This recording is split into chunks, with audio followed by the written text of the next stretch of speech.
Un, deux, un, deux. Charlie Head. Oui, c'est vrai que tu sais que t'as un petit air du.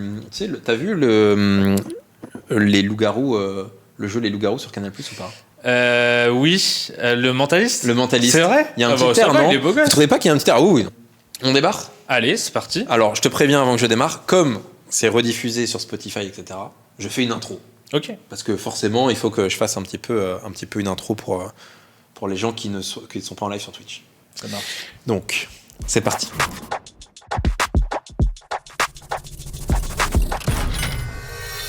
Bonjour à toutes et à tous et bienvenue pour ce nouvel épisode de Stonks. J'ai le plaisir de recevoir aujourd'hui Mathieu Courdès. Salut Mathieu, tu vas bien? Salut Arthur, ça va très très bien, merci pour l'invitation. Merci de m'avoir pris par surprise, parce que pour ceux qui nous rejoignent sur Spotify, Apple Podcast, YouTube, etc., merci déjà pour votre soutien. Vous le savez, mais nous enregistrons le mercredi après-midi, en fin d'après-midi, en live sur Twitch. Et donc, je suis en live juste avant, et donc il y a le chat face à Mathieu, et n'hésitez pas à nous rejoindre si c'est le cas, et puis si vous écoutez sur les plateformes, à noter, à mettre un pouce, 5 étoiles, j'en passe et des meilleurs, des petits commentaires, enfin n'importe quoi pour que les algos poussent le truc jusqu'au bout. Mathieu, comment te définir? Je tente, et ensuite tu me dis si je t'ai bien décrit ou pas. Allez. Tu es un photographe, et également un créateur de contenu, plutôt documentaire, vidéo. Donc tu es présent sur beaucoup de réseaux sociaux, que ce soit TikTok, YouTube, Instagram.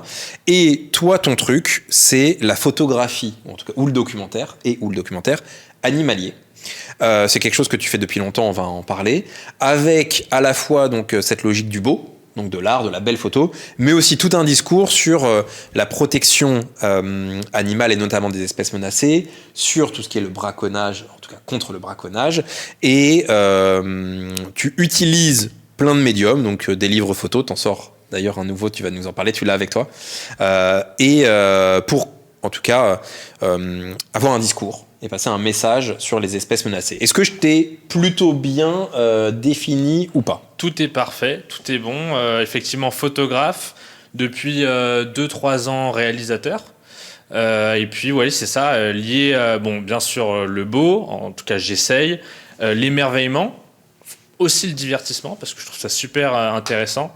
Et faire en sorte que ces 3 petits vecteurs aillent vers la sensibilisation. Voilà. Et l'information. Qu'on se dise, une fois qu'on a passé quelques minutes sur mes réseaux sociaux, on a peut-être appris quelque chose. Ça, c'est chouette. Ouais. Justement, tu sors un nouveau livre, et c'est mon instant promo. Est-ce que tu peux nous le montrer tout de suite, comme ça c'est fait. Alors, c'est pour un peu ceux qui sont intéressés. Vas-y. Parce que c'est que la couverture. Ah, on n'a que la couverture. Donc, Orange and Wild. Orange and Wild. 10 ans de reportage par le photographe Mathieu Courdès. C'est ton second livre? C'est ça, c'était le second. Le premier, c'était Green and Wild, sur les forêts tropicales. Donc, voilà, tout ce qu'on appelle les jungles, où on a une thématique autour du vert foncé, avec de la brume, tout ça. Et là, on sort de ce biome et on est dans les déserts et les savanes, avec toute la faune qu'on peut y trouver. Et en fait, moi, j'ai commencé par les déserts et les savanes. J'ai été guide, on va en reparler après, ouais. Mais moi, j'ai commencé en Namibie, au Botswana, où j'étais guide. Donc finalement, j'ai dû faire le choix de peut-être 150-200 photos sur 60 000. Ok, t'as pris 60 000 photos? Au moins, 60 000 déclenchements, au moins. Okay. Donc voilà, ça, c'est vraiment la crème de la crème. C'est les 60 photos, tu as sélectionné 150-200 photos, okay. Sur 60 000 déclenchements. Ouais. Ok, ouais. Pas mal. Ah ouais, là, donc c'est vraiment le best-of. Ah, c'est le top du top, et certaines datent même d'il y a 10 ans, okay. Et d'autres d'il y a quelques mois. Et donc il est disponible sur ton site? Pour l'instant, il est disponible en précommande sur la maison d'édition, donc Dashbook. Okay. De toute manière, vous tapez Orange and Wild, Mathieu Courdès, vous le trouvez. Et dans quelques jours maintenant, parce que j'ai validé aujourd'hui les dernières retouches, les dernières photos, dans quelques jours, il sera à la Fnac, Cultura, Amazon, voilà, partout. Ouais. Bah, n'hésitez pas donc à l'acheter. Alors là on peut pas l'ouvrir, c'est vraiment voilà. Donc pour l'instant il n'y a pas de photos, mais dans ceux que vous pourrez acheter, il y a évidemment les photos inclus. Pour un achat, les photos sont inclus. Alors il y a un truc qui m'a marqué quand je me suis renseigné. Alors déjà je vais vous raconter. Alors hop, on va juste retirer l'autofocus. Sinon hop, on va devenir flou de temps en temps. Il y a quelque chose qui m'a marqué. Alors, moi, je te connais depuis en fait quelques années, puisque on a failli travailler ensemble sur un lointain projet de podcast, justement, où tu aurais pu être le guide pour les enfants en audio, même si ça ne s'est pas fait. C'est qu'en fait, de base, t'es un mec d'école de commerce. Ouais. Est-ce que tu peux nous raconter, on va dire, tu l'as déjà dit, mais tu dois résumer un petit peu comment tu es arrivé à la photographie et à ce métier de guide que tu as été. Parce que de base, tu es un mec d'école de commerce, tu es un urbain, tu viens de région parisienne et tu fais le grand saut à un moment donné. Est-ce que tu peux nous expliquer comment fais tout le parcours ce que tu estimes important à savoir dans ce changement. Alors, à l'âge de 18 ans, j'ai passé mon bac et avant, il fallait s'orienter professionnellement. Ou en tout cas scolairement, et moi je voulais être photographe animalier déjà dès l'âge de 12-13 ans, je voulais faire ça. Et mes parents voulaient pas, du coup je leur ai dit je sais pas, le journalisme, puis après je m'orienterai vers l'animalier. Ils voulaient pas non plus. Du coup je leur ai dit qu'est-ce que vous voulez que je fasse. Ils m'ont dit fais une école de commerce et puis après tu feras tes hobbies là si tu veux. Tes trucs de photo là. Tes trucs de photo. Donc j'ai fait les concours pour avoir une école de commerce. J'en ai une dans le sud de la France. Sans grande surprise, cette école ne me plaisait pas. Mais au bout d'1 an et demi, en fait, ça m'a permis de trouver un stage et après de faire des échanges universitaires et finalement d'avoir assez de temps entre le mois de... Je vais un petit peu. Okay. Et finalement d'avoir assez de temps entre le mois de juin et le mois de septembre pour faire un peu ce que je veux. Et donc en fait dès l'année et demie quand j'ai pris mes études dans le sud de la France, je suis parti en fait 6 mois en Afrique australe, 3 mois d'abord au Botswana où j'étais traducteur de guide botswanais vers des touristes français. Donc lui parlait anglais et moi je traduisais les informations en français. Okay. Et d'ailleurs, je ne parlais pas du tout anglais ou alors très très mal. Du coup, c'était assez amusant parce que j'inventais. C'est-à-dire que comme j'étais fan d'animaux, dès que le guide se trouvait face à un lion ou une girafe, il parlait anglais et moi, je ne comprenais rien. Du coup, en fait, je racontais ce que j'avais envie de raconter. Bien et sûr. Les clients étaient contents. Oui, je parlais des animaux. Jusqu'au jour où une des clientes était prof d'anglais. Et là, c'est là que la supercherie s'est vue. C'est ça. Et après, ces 3 mois au Botswana, où je me suis d'ailleurs tout fait voler. C'est une anecdote incroyable. Ouais. Passeport, médicaments contre le paludisme, tout mon matériel photo, mes économies depuis que j'avais l'âge de 12 ans, je me suis tout fait voler. Tout y est passé. Tout. Ordinateur, tablette, tout. Et après, je suis parti 3 mois au Botswana, en Namibie, pardon, donc à poil. Et là, j'ai appris à devenir guide. D'abord assistant, puis guide. Et en fait, après, j'y retournais à chaque haute saison. Donc, pendant toute mon école de commerce, je faisais en sorte de terminer vite mes cours, de terminer vite mes partiels, et après je prenais un billet vers Windhoek en Namibie. Et ensuite tu faisais c'est des équivalents de stage ou c'était vraiment non, un emploi, j'étais vraiment payé en tant que guide. Okay. Ouais. J'étais payé à accompagner des groupes de entre 10 et 15 personnes, parfois c'était des scientifiques, à la découverte de la grande faune africaine, et pour ça j'ai dû passer des examens, des tests, des concours pour savoir identifier les traces, le bruit des oiseaux, tout ça. Et en fait, toutes ces connaissances accumulées, sachant que je faisais déjà de la photo, ça m'a permis d'aiguiser ma technique photographique. C'est-à-dire que, en fait, j'arrivais à anticiper le mouvement des lions. À force de suivre une famille de lions pendant plusieurs jours, j'arrive à les comprendre, j'arrive à savoir comment ils vont se lever, où ils vont aller, est-ce qu'ils vont dormir ou alors est-ce qu'ils vont se réveiller. Pareil pour les éléphants, les léopards, les guépards, où les trouver, où les chercher, à quelle heure de la journée. Et voilà, c'est comme ça du coup que j'ai développé ma technique photo. Puis après, j'ai fait des expos, j'ai participé à des concours et voilà. Et effectivement, donc 4 années se sont passées. À la fin de ces 4 ans en école de commerce, j'ai vécu 1 an en Namibie pour me dire est-ce que j'ai envie de faire ça toute ma vie ? La réponse a été non. Et du coup, j'ai fait effectivement ce master à l'ESCP, dans une autre école de commerce. Et c'est là où on s'est rencontrés. Ouais. Et à partir de là, tu as développé une carrière plutôt de créateur de contenu / photographe. Aujourd'hui, comment tu te définis ? Ouais, moi j'ai une société de prod, production audiovisuelle. À la fin de mes études, j'ai travaillé pour le réalisateur Gilles Demestre, qui m'a appris à écrire des documentaires, comment réaliser. Et puis avec les réseaux sociaux, en fait, aucune télé n'acceptait mes concepts. Normal, j'avais rien fait, tu vois. Et du coup, je me suis dit, je vais être mon propre média. Et j'ai créé mes contenus parce que j'avais une idée en tête. En gros, le genre animalier, depuis les années 80, 70, il n'a pas tellement évolué.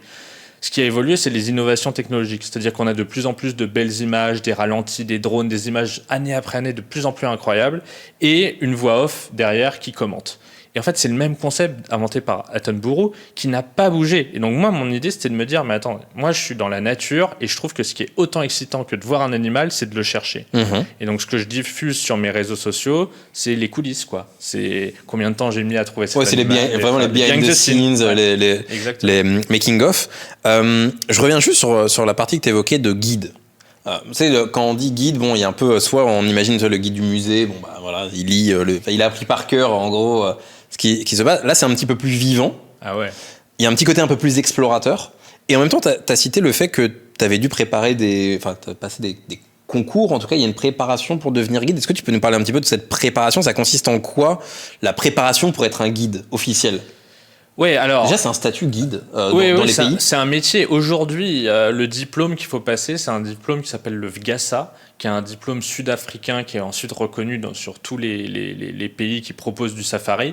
Moi, il y a 10 ans, à mon époque, dès que tu parlais français, et sachant qu'il y avait énormément de touristes français, on te faisait passer des entretiens, des tests écrits, et si ça tenait la route, bon, bah, on te laissait encadrer un groupe, quoi. Mais aujourd'hui, je pourrais plus faire ce que je faisais avant. Ouais. Et tu posais une autre question. Ah oui, et effectivement, bah, c'est beaucoup plus vivant parce que, bah, en fait, en général, les guides qui commencent, et moi j'ai commencé un peu comme ça, tu sais, on arrive devant un animal, on a envie de réciter sa leçon, quoi. Ouais. L'éléphant pèse entre 4 et 6 tonnes, son temps de gestation c'est est trop de chiant. 24 mois. C'est trop chiant parce qu'en plus, ces informations, maintenant, avec Internet, tu peux les avoir facilement. Moi, ce qui m'intéresse quand je suis face à un animal, au-delà de le chercher, déjà, c'est de laisser les clients profiter, les scientifiques observer, et puis par rapport à un mouvement de la tête de l'éléphant, comment il va bouger ses oreilles, comment il va te regarder, en fait, ou le bruit qu'il va faire, là je donne les informations éthologiques. Pourquoi il fait ça? Qu'est-ce qu'il veut dire? Où est-ce qu'il veut aller? Est-ce qu'il a faim? Est-ce qu'il recherche des partenaires? Voilà, c'est ça. D'ailleurs, tu as été guide, on parlera de ça plus tard plus précisément, de comment tu utilises les réseaux sociaux, mais de créateur de contenu. Ouais. Ça, c'est quelque chose que tu as vu venir. C'est vraiment le croisement des mondes. C'est, en fait, avec la notoriété que tu as eue à travers un certain nombre de vidéos.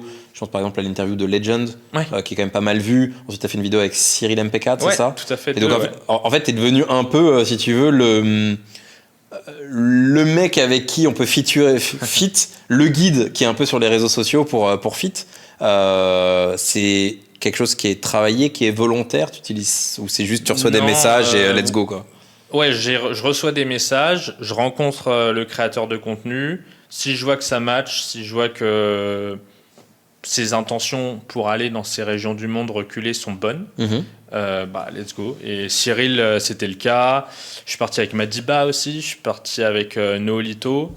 Et à chaque fois, c'était très cool.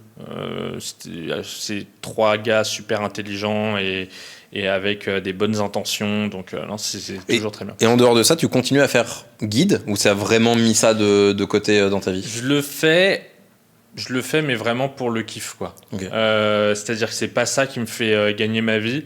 Mais en fait, aujourd'hui, grâce à ma communauté, dès que j'organise un voyage, en fait, je pars avec des gens que je connais. Donc, c'est presque mes copains, quoi. Donc, on est un groupe de 8 et on va dans les plus belles réserves de la planète et pendant une semaine, 10 jours. Et en fait, c'est trop cool parce que j'ai l'impression de voyager avec des potes, quoi. Je me posais une question très pragmatique et je me suis dit que j'allais te la poser. Comment tu fais pour te retrouver dans l'aéroport Charles de Gaulle ou dans le RER ou dans le métro quand tu reviens de plusieurs semaines dans la savane? Parce que vraiment, le choc, il doit être terrible. Les premières fois ont été dures, effectivement. Les premières fois où j'ai vécu 3-6 mois dans ces régions du monde reculées et très sauvages. Quand tu retournes en France, les 24-40 premières heures, elles sont un peu compliquées. Ouais. Je me souviens, la première fois que je suis revenu justement d'un long voyage comme ça de 6 mois, je ne sais plus pour quelle raison, mais je suis parti dans un centre commercial. Et là, entre les musiques, les gens, les escalators, la pression... Il y a eu un choc. Ah ouais, ça m'a fait un truc que j'ai jamais ressenti après. Ouais, une sorte de crise de panique. Ouais, ça a été un T'es plus à l'aise là-bas ou ici? Les deux. Les deux, ça va. Il faut les deux pour être heureux. Ok. Ouais. Tu prépares rester, on va dire, à vie, Non. ou en tout cas vivre dans les pays dans lesquels tu vas? Non, c'est vraiment une vie extrême sur plein de points. Sur quelle partie, par exemple, c'est différent? Les relations entre les gens, Le Rwanda, je pourrais vivre au Rwanda. C'est un pays que j'adore et qui est très développé. Mais pour l'Afrique australe, tu sais, c'est encore une région où en 94 il y avait l'apartheid, et on est encore sous gueule de bois de l'apartheid. Donc les relations entre les différentes ethnies sont pas faciles. Et puis dans les villes, c'est quand même dangereux. Hein. Tu as des grands townships et tout. Il y a une stat, je sais plus si c'est toujours le cas, mais il y a une agression sexuelle toutes les 4 secondes à Johannesburg. Okay. Donc c'est des villes dures quand même. C'est des villes violentes. Ouais, très violentes. Donc tu te sentirais pas de vivre là-bas. Non. Et alors, dans ce livre aussi, en tout cas, tu reviens sur 10 ans de savane plutôt, de désert et savane, je dirais. Là où le livre d'avant, c'était plutôt les forêts tropicales. Exactement. C'est quoi la particularité, c'est quoi les choses qu'il faut savoir quand on va dans le désert ou dans la savane? C'est quoi un peu les trucs à noter? Alors évidemment, il fait chaud, ça c'est logique, mais est-ce qu'il y a des trucs un peu particuliers, les basiques que tu évoques à tes anciens clients quand tu étais guide? Tu leur donnais un peu des règles d'or à suivre? Oui, la première chose qu'on a envie de faire quand on est dans le désert, c'est d'enlever ses chaussures pour profiter du sable, tout ça. Mais il y a plusieurs dangers. Déjà, il y a les épines d'acacia qui sont grandes comme ça et qui peuvent te rentrer dans le pied. Tu as les scorpions, tu as les vipères, ce qu'on appelle les vipères heurtantes, tu as les vipères à cornes. Et ça, comme tu es au milieu de nulle part, si ça te mord, ensuite, c'est des venins qu'on appelle cytotoxiques. Donc la chair se nécrose. Donc très rapidement, ton petit doigt de pied devient noir, puis ton pied, puis ta cheville, il faut couper. Donc bon, je leur dis gardez vos baskets, quoi. Ok, donc règle d'or, tu retires pas tes chaussures dans le désert. Règle d'or. Et puis nous, à l'époque où j'avais des clients, on dormait sous la tente. Donc on montait nos petites tentes où on tient à peine debout à l'intérieur. Et je disais à mes clients, si vous avez une envie pressante, en fait, vous faites dans une bouteille. Vous ne sortez pas en pleine nuit à l'extérieur. Ouais. Et pour les filles, on prenait une bouteille de 5 litres, ils la coupaient en deux, et pareil. Ouais. Et parce qu'en fait, la nuit, les prédateurs, et surtout les lions, ça devient des machines à tuer, quoi. Donc si tu sors de ta tente et qui te trouve, t'es mort, t'es cuit. Là, il y a eu un mort, il n'y a pas longtemps, il y a 3-4 mois, en Namibie, dans le nord-ouest de la Namibie, un gars qui avait voué sa retraite à être un philanthrope pour les lions du désert, c'est-à-dire protéger les derniers lions du désert. Il n'y en a plus que 80 dans le monde. Et un soir, il plante sa tente, il met sa tente sur le toit de sa voiture. Le soir, très tôt le matin, il descend de son échelle, il va pisser, et là, il se fait défoncer. Il s'est fait bouffer. Et il est mort. Incroyable. Ouais. Enfin, triste, mais triste. Incroyable. Alors que c'est quelqu'un qui avait s'il était philanthrope, il avait quand même une espèce d'expertise, en tout cas... en tout cas, il connaissait les basiques. Mais c'est ça qui est fou, je trouve, dans celles et ceux qui ont décidé de vouer leur vie à protéger les animaux. C'est que tu vois, une dame comme Diane Fossé, qui est connue pour nous comme la plus grande protectrice du monde sauvage parce qu'elle a voué sa vie à protéger les gorilles des montagnes, tu vois, elle s'est faite assassiner par des braconniers. Et si on peut voir encore des gorilles des montagnes à notre époque, c'est sans doute grâce à elle, tu vois. Et pourtant, à aucun moment... T'as un gorille un jour qui est venu la voir en lui disant merci, c'est génial ce que tu fais pour nous. Et les lions, pareil, tu vois. Le mec a donné des centaines de milliers de dollars pour les protéger et il se fait tuer par un lion. Il s'est tué par un lion. Donc en fait, dans un monde où on est de plus en plus en recherche de reconnaissance, je trouve qu'il y a quelque chose d'ultra noble pour pas moi, hein, mais pour les vrais, ceux qui sont sur le terrain et qui vouent leur vie à les protéger. Je trouve ça incroyable. Mais aussi, ce que tu dis, c'est qu'il y a une forme de brutalité de la nature qui en fait va au-delà de la compréhension de qui aide, qui n'aide pas. Mais justement, cette brutalité de la nature, toi, tu y as été confronté? Ça t'est arrivé d'être en danger, de te sentir en danger? Oui. De toute manière, à partir du moment où tu plantes ta tente dans la brousse, il peut forcément t'arriver quelque chose. Un éléphant, un mâle peut arriver, te retourner la tente, t'écraser. Après, oui, j'ai eu plein de charges d'hippo, charges d'éléphant, buffle. Ce qui m'a rendu célèbre sur les réseaux sociaux, c'est la charge de gorille sur mon compte TikTok qui a fait plus de 6 millions de vues. Et alors, est-ce que tu peux me raconter, parce que pour le coup je n'ai pas vu cette vidéo, très rapidement, donc tu t'es fait attaquer par un gorille? Oui, c'est une charge qui en image est impressionnante. En fait, c'était pendant le Covid.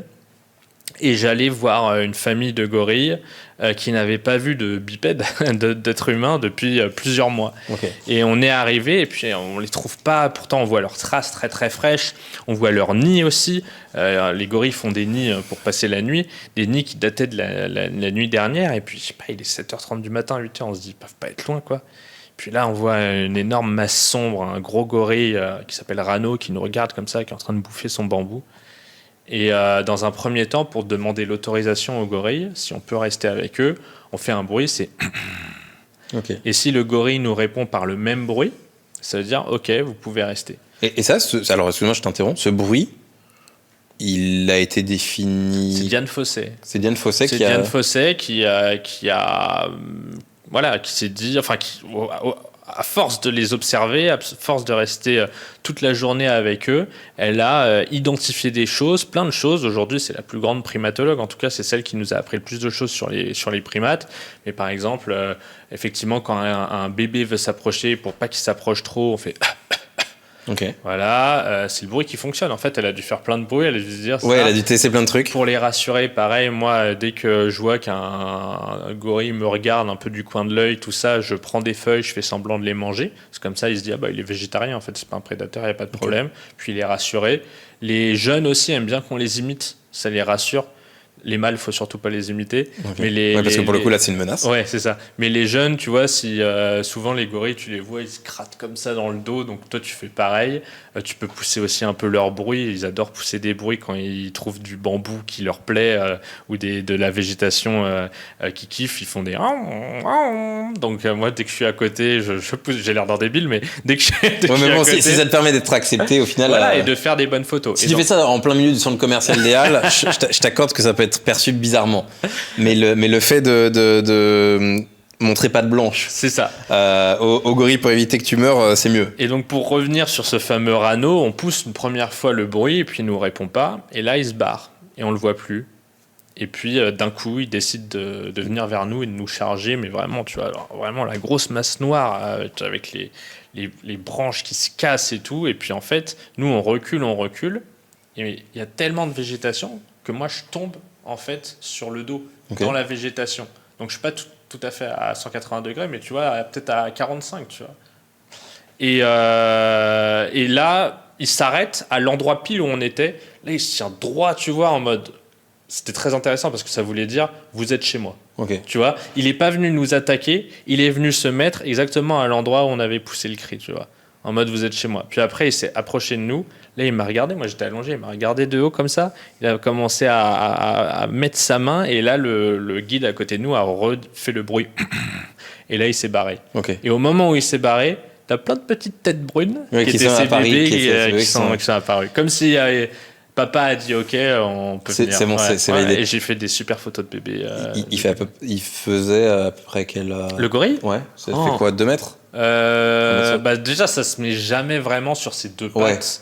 Donc, ça va être difficile. Enfin, j'ai la vidéo, je pourrais te montrer si tu veux, mais ouais, je dirais peut-être, s'il se met sur ses deux pattes, peut-être 1m90, un truc comme ça. Ouais. Il fait 250 kilos celui-là. Et à ce moment-là, t'as eu peur ? Non, pas trop. Je sais pas comment expliquer, j'ai pas peur des animaux. Même les charges de lion ou de léopard, à chaque fois, c'est franc. Tu vois ce que je veux dire ? C'est je t'attaque, enfin je te fais une charge pour te dire là, faut me laisser tranquille. Et déjà en fait, un tir de sommation. Ouais, c'est ça. Et en fait, ça aurait dû être à nous de nous rendre compte que on l'avait énervé et de nous en aller, tu vois. Mais là voilà, il nous dit t'es chez moi. Donc une fois que la charge a eu lieu, on l'observe pendant 10-15 secondes. Et parfois, c'est juste pour nous faire comprendre vous êtes chez moi. Et après, on le laisse tranquille. Ou alors, on prend un peu de distance. Et en général, c'est là où on fait les meilleures photos. C'est quand on prend de la distance après une charge. Et justement, alors, je me posais une question un peu taquine. Quand tu finis, tu vois, d'arriver, enfin, d'avoir cette attaque, cette charge, mais tu as eu d'autres charges, comme tu l'as dit, par plein d'animaux différents. Il n'y a pas un petit côté de toi qui dit waouh, je viens de vivre un truc, et puis encore plus si c'est filmé, en mode, tu sais, un petit côté, là je parle au producteur. Ouais. Là, il s'est passé un moment, tu vois, il y a eu un truc. Oui. Ça t'arrive quand même d'avoir ce recul-là ? Ouais, après, ce qui est très compliqué, aujourd'hui, j'arrive à avoir des équipes qui partent avec moi, mais entre à la fois prendre des photos, filmer et faire du vertical au téléphone, genre c'est super compliqué. Ouais. Donc en fait, quand il m'arrive un truc comme ça, je me dis ah ok, c'est cool, genre on a des belles images, mais par contre il me manque systématiquement soit du vertical, soit de la seulement vidéo. j'avais eu les 5 caméras positionnées. Mon fond d'écran, c'est une charge, ceux qui ont vu mon documentaire La montagne au lion, c'est une charge d'un lion, mais est-ce que tu crois qu'on peut le montrer? bien sûr. C'est Belzébuth. Ah merde, attends, on voit pas. Hop.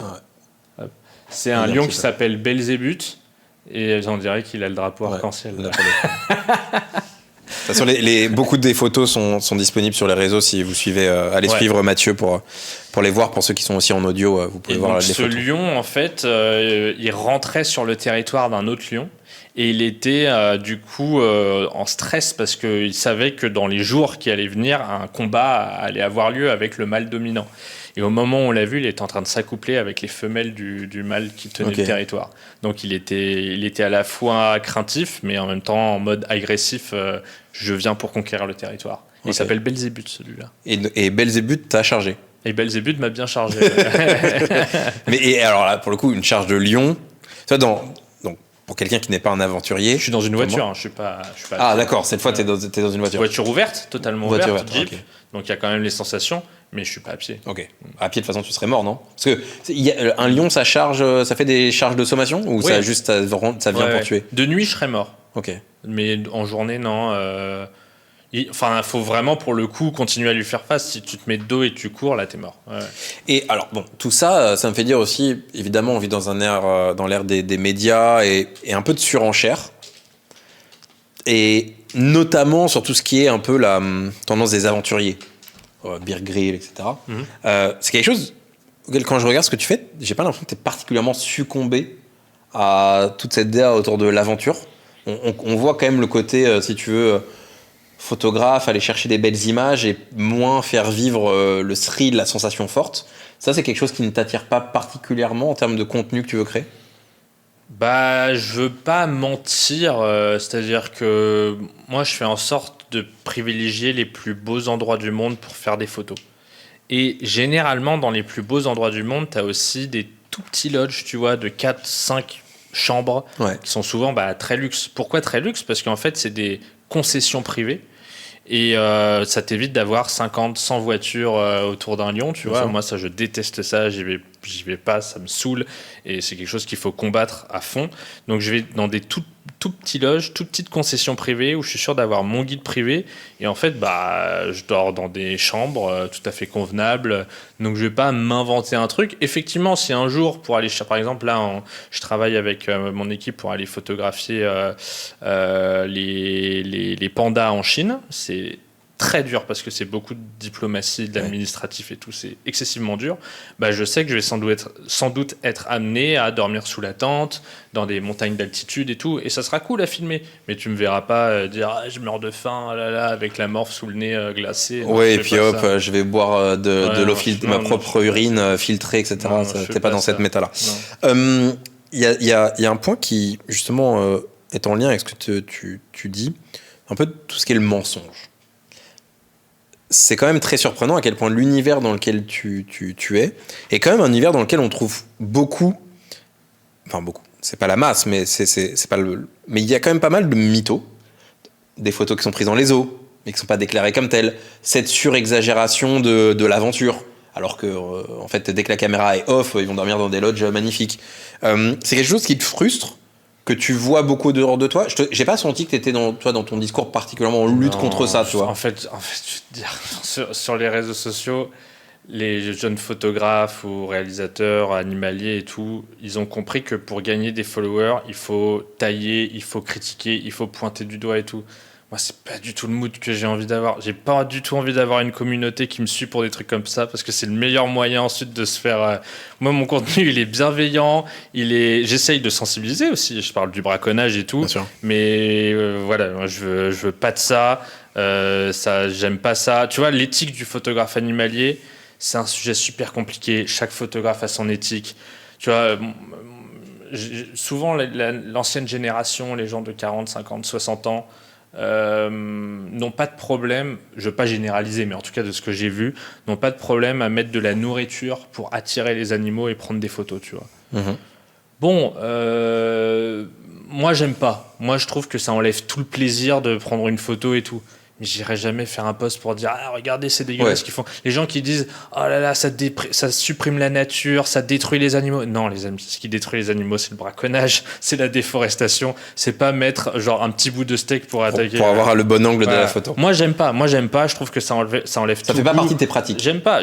En fait un jour j'ai eu à faire à ça, mais je savais pas que ça allait avoir lieu. Okay. C'est-à-dire que j'attends dans un affût et pour attendre notamment un animal qui s'appelle l'oslo, tu vois. Et donc j'attends 3 heures, 4 heures. Et là, hop, une petite tête qui se pointe, tu vois, un oslo. Je me dis, putain, trop bien. Et un oslo, c'est un animal super rare qu'on trouve en Amérique du Sud. Et là, je prends quelques photos et là, il se barre. Et je me dis, ah, trop bien et tout, j'ai réussi. Et là, t'as un guide qui arrive avec un seau et qui commence à déposer des petits morceaux de poulet et tout pour qu'ils reviennent. Et du coup, j'étais en mode ah ouais non mais en fait je peux pas faire ça comme ça. Non, moi j'aimais bien qu'ils viennent juste comme ça. Et après tu sais chaque guide a son narrative. Il expliquait effectivement qu'il donnait que 30% de son régime alimentaire, que cet oslo était obligé de chasser pour se nourrir et tout. D'accord. Mais après bon les gens inventent ce qu'ils veulent, tu vois. Oui. Donc moi j'ai pas kiffé, j'ai pas aimé, mais j'irai jamais faire un post en disant ah l'ordure hein, il a fait ça. C'est pas du tout ma façon de voir les réseaux sociaux. C'est pas ton positionnement sur les réseaux. J'ai une question qu'on m'a glissée dans l'oreillette parce que quand j'ai dit que je t'invitais aux gens de la Carmine, etc. Bon, une question. En plus, elle a popé dans le chat. Je te la pose. Ouais, j'ai peur. Je préchote que c'est pas une question qui est comment dire, non pas qu'elle va te mettre mal à l'aise, mais à laquelle t'as envie de répondre. Mais la Carmine. Ouais. C'est l'équipe de jeux vidéo. Ouais, non, j'étais le CEO et d'ailleurs qui est. Ok, ils me connaissent. En fait, j'ai parlé de toi. On dit, ah, mais c'est le mec de TikTok. Ah oui, hein. Okay. Et tu vas voir la seule question qu'ils m'ont posée. Alors. Un gorille versus. Voilà.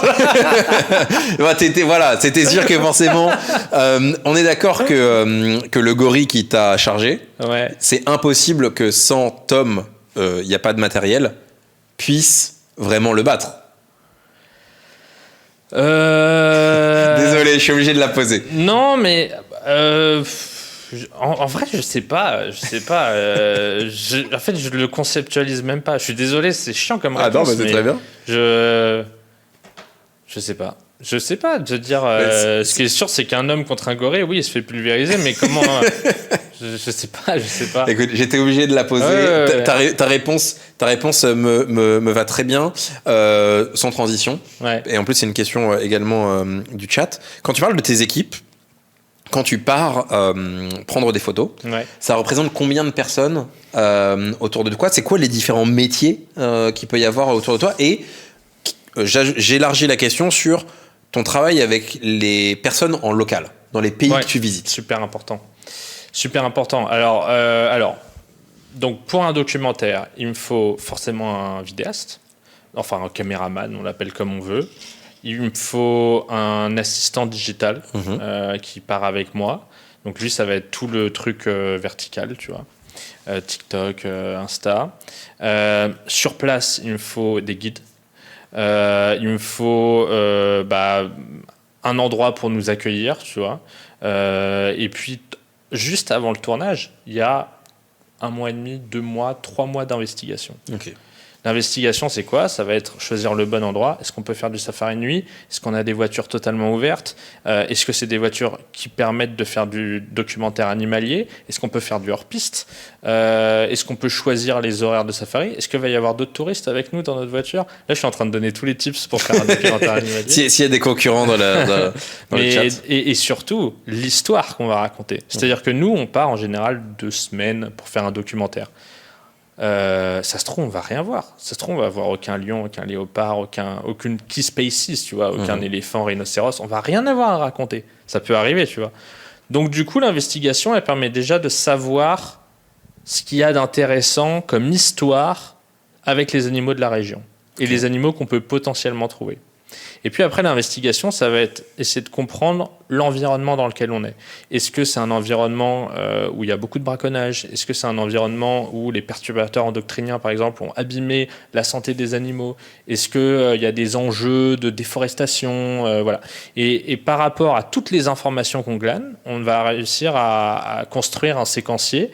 Et après, sur place, avec mes équipes, on écrit au jour le jour. Ok. Et ça, pour le coup, Ça, c'est chouette. je suis le seul à faire ça. C'est pour ça que les télés, elles veulent pas me suivre. Enfin, il y a une télé qui a voulu me suivre, mais financièrement, c'était pas assez intéressant. Mais parce que moi, je leur dis, bon, voilà ce dont on va parler.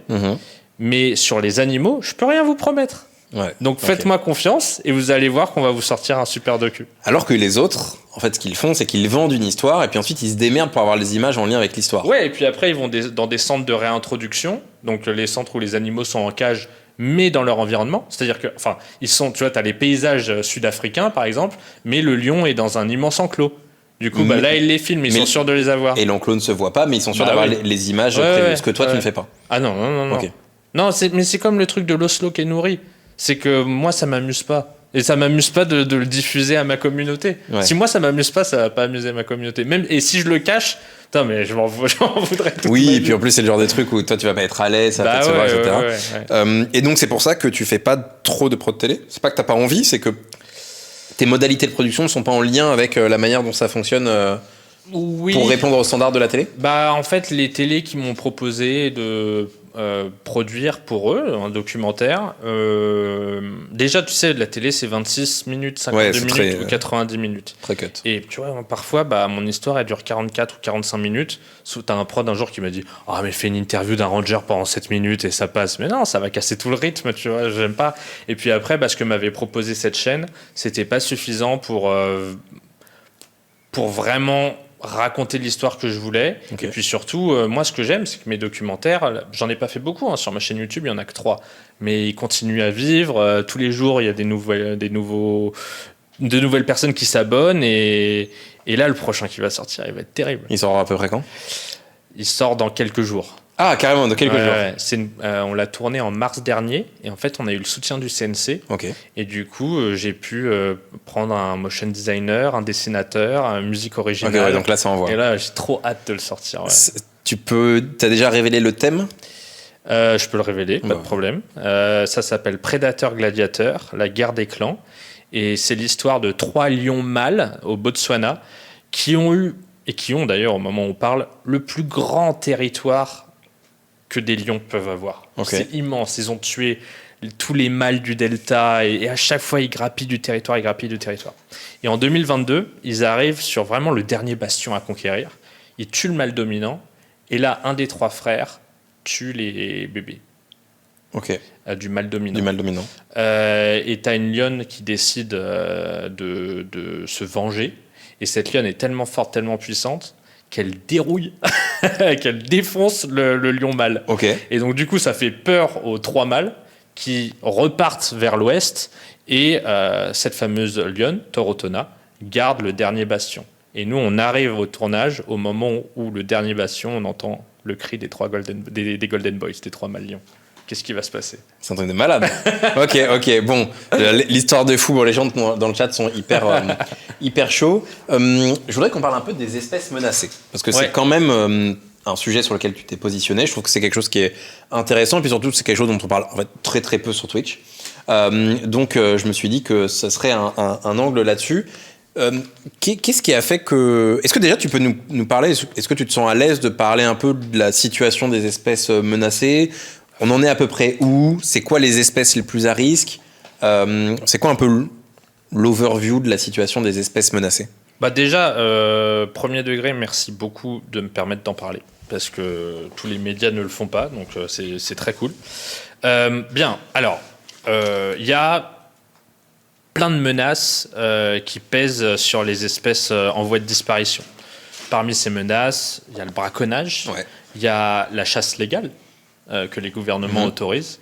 Il y a la déforestation, il y a le réchauffement climatique, les perturbateurs endocriniens, la pollution, l'augmentation de la population qui grappille des parcelles de forêts, de savanes, de déserts, et du coup on a des confrontations entre les populations rurales et la faune sauvage. Bref, il y a 1000 menaces. Quand tu me poses la question quelle est l'espèce la plus menacée, ça dépend de quoi on parle. Est-ce qu'on parle en termes d'effectifs, où là effectivement je prends le rhinocéros de Sumatra, il y en a moins de 80, tu vois. Ok, il reste moins de 80 moins de 80 rhinocéros de Sumatra. Tigre de Sumatra doit y en avoir 200, 250, on ne sait pas exactement. Ou alors est-ce qu'on regarde les dynamiques de population? Par exemple, on va prendre 2 espèces de gorilles. Gorille des plaines, qu'on trouve dans le bassin du Congo, donc Cameroun, Gabon, RDC, tout ça. Et le gorille des montagnes, lui on le trouve sur une toute petite parcelle de l'Afrique de l'Est entre le Congo RDC, le Rwanda et l'Ouganda. Tu prends les gorilles des montagnes, il n'y en a plus que 1100. Mais leur population augmente légèrement. Okay.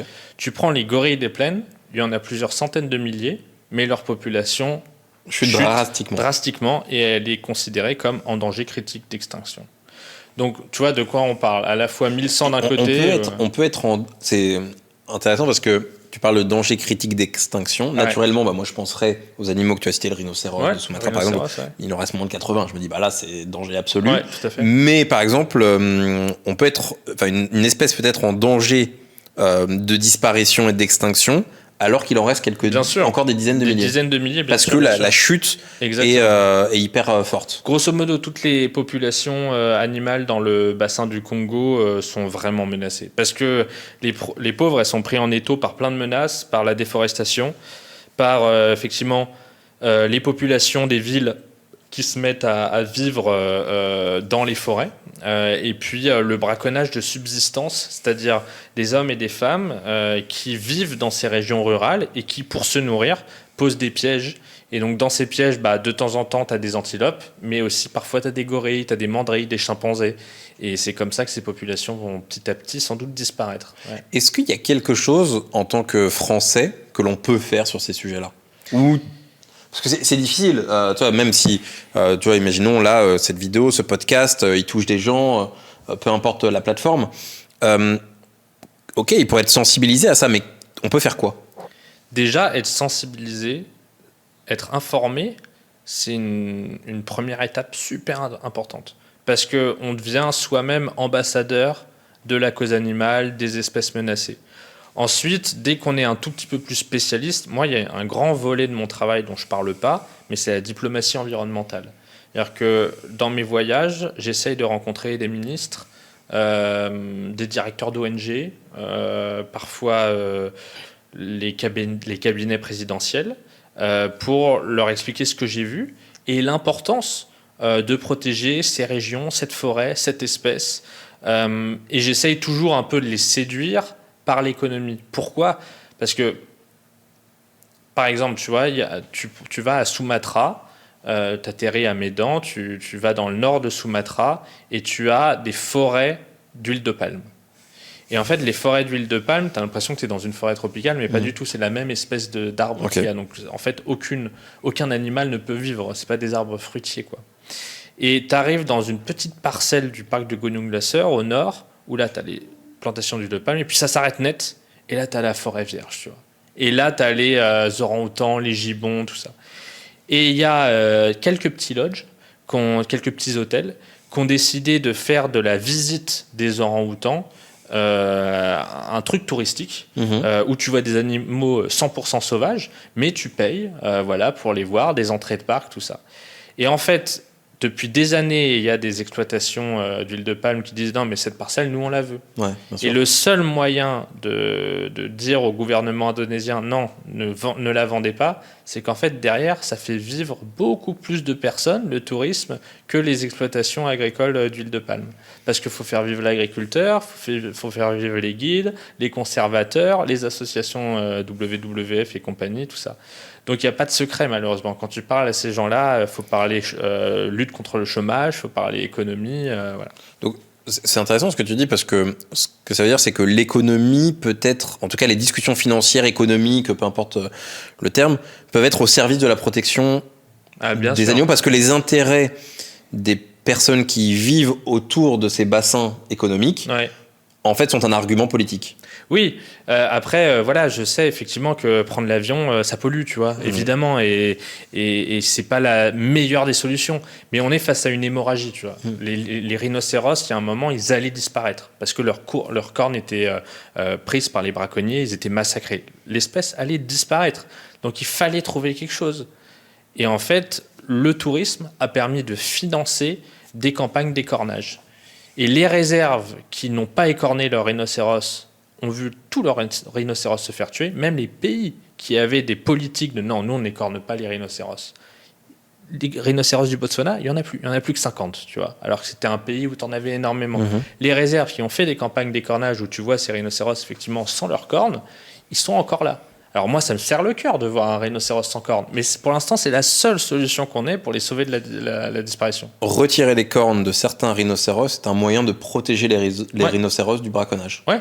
Ah oui, clairement. J'imaginais même pas que ça puisse être une option. En fait, il y a les deux principales causes de la mort des rhinocéros. La première, c'est le braconnage, et la deuxième, c'est les mâles entre eux qui s'éventrent en fait en se battant. Ouais. Donc, quand tu as une population qui va disparaître, en coupant la corne du rhinocéros, t'évites en fait, tu augmentes inévitablement la population de rhinocéros. Et petit fait intéressant, c'est que dans les années 2005-2010, il y avait plus de 1300 rhinocéros qui mouraient chaque année. Tu fais le calcul, on avait 25-30 000 de rhinocéros, donc les stats n'étaient pas durs à faire pour savoir quand est-ce que l'espèce allait disparaître. Tu peux mesurer. Il y a eu dans les années 2014-2015, grâce à l'argent du tourisme, des grandes campagnes d'écornage. La population s'est stabilisée, puis a commencé à augmenter. 2019, le Covid, 2020, le Covid, plus aucun touriste. Plus de tourisme et ça rechute. Ok. Parce que les braconniers s'en donnent à cœur joie. Bien sûr. Il n'y a plus personne pour payer les rangers, il n'y a plus de touristes, donc on va aller buter les rhinos.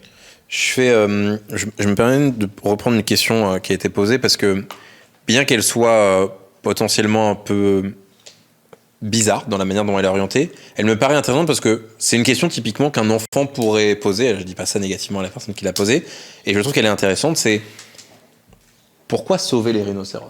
C'est une excellente question. Et je trouve que c'est une très bonne question pour comprendre pourquoi c'est important, selon toi, de protéger ces fameuses espèces menacées. Ouais. Est-ce qu'on pourrait même pas dire, si on était un peu cynique, un peu dur, qu'au fond, est-ce que c'est pas dans l'ordre des choses qu'il y ait des espèces qui disparaissent ? Alors, effectivement, on m'a déjà posé ces questions. Moi, après tout, si les lions disparaissent d'Afrique, moi, ma vie va continuer. C'est vrai que ta vie va continuer. Le truc, c'est qu'il faut bien comprendre que ces espèces sont souvent des espèces qu'on appelle parapluies ou jardinières.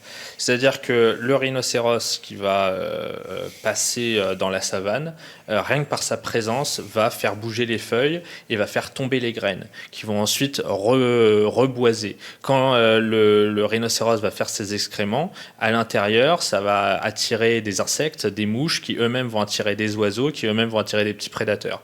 Donc, si on enlève un échelon de la chaîne alimentaire, c'est tout le reste qui va disparaître. Et malheureusement, je ne sais pas si les gens le savent ici, mais les poumons de l'humanité, c'est la forêt amazonienne et c'est le bassin du Congo. Donc, il y a un moment, en fait, si tout ça disparaît, on meurt. Ça n'a pas un impact sur nous jusqu'au jour où ça en aura. Et le jour où ça en aura, ce sera peut-être trop tard. Oui, bien sûr. Alors ça, c'est l'une des premières raisons. Einstein disait, par exemple, que quand les abeilles disparaîtront, l'humanité n'aura plus que 4 ans de survie. Et puis, il y a une autre raison qui est un peu plus philosophique. Mais les animaux sont sans doute les êtres vivants les plus faibles. Les plus faibles, on s'entend. Un éléphant est d'une puissance incommensurable, mais ils n'ont pas de médias, on ne les entend pas, ils ne peuvent pas se défendre. Et peut-être que notre rôle d'humain, c'est d'aider les êtres qui partagent cette terre avec nous, qui sont les plus faibles, et d'essayer en sorte qu'on vive sur une même planète, parce qu'elle leur appartient autant qu'à nous. Le rôle des zoos dans tout ça ? Oh non, flemme. La flemme ? La flemme, tu veux pas ? En fait, je suis nuancé sur les zoos. Et dans une interview. C'est à cause du tort. Et oui, parce que t'as tous les photographes animaliers qui essayent de gratter des followers. Ouais. Pour le coup, eux, ils font pas ce que toi ils font ce que tu refuses de faire. Ouais. Et en fait, c'est tellement confortable d'être contre les zoos. Tu vois ce que je veux dire? Moi, j'aime pas les zoos. Moi, j'ai vu, tu te rends compte, j'ai vu les éléphants dans le désert, j'ai vu les lions en train de chasser des buffles, j'ai vu des scènes, mais jusqu'à la dernière seconde de ma vie, je m'en souviendrai, tu vois. Donc voir un gorille dans un zoo, quand tu l'as vu dans son état naturel, moi je peux pas, genre vraiment, ça me met les larmes aux yeux. Et donc, mais pour autant, je suis nuancé, c'est-à-dire que tu peux pas dire, je suis contre les zoos. D'accord, les animaux qui sont dans les zoos, on en fait quoi? On les euthanasie, tu vois. Les soigneurs qui décident de vouer leur vie à la protection des animaux, on en fait quoi? On les bute. Donc, forcément, quand tu dois prendre une décision, tu dois avoir une réponse nuancée. Et donc j'ai apporté cette nuance dans une interview et je me suis fait défoncer par tous les photographes qui veulent un peu de visibilité. Et c'est normal, tu vois. Mais du coup, qui sont des radicaux. Et le monde, moi, depuis que je le parcours, je me rends compte que les solutions, tu vois, c'est comme le rhinocéros. Oui, avec l'argent du tourisme, tu sauves les rhinocéros. Mais d'un autre côté, le tourisme, tu prends l'avion, donc tu pollues, tu vois. Voilà, il n'y a pas de solution, c'est pas radical, surtout la protection des animaux menacés, c'est souvent dans des nuances de gris, quoi. Sur ce sujet des espèces menacées et des rôles, tu parlais un petit peu des rôles politiques, la France, à ta connaissance, a un rôle particulier là-dessus. Autant te dire que je n'ai jamais entendu un homme politique ou une femme politique parler beaucoup de ça. Alors il y a un petit sujet Marineland, qui pour le coup fait parler. Est-ce que toi tu as un point de vue sur le rôle que la France joue au niveau national, local, international, sur ces thématiques-ci? Après, la France reste, même si c'est de moins en moins le cas, une force diplomatique. Donc elle peut peser, oui, j'imagine, dans des discussions au GIEC ou quoi, pour prendre des décisions. Mais t'as pas connaissance d'une politique particulière? Enfin, je sais pas. Moi, en tout cas, j'ai cherché, j'ai pas. Enfin, on a eu une ministre de l'environnement qui a fait des trucs vraiment pas mal pour les animaux, Barbara Pompili, mais ça date.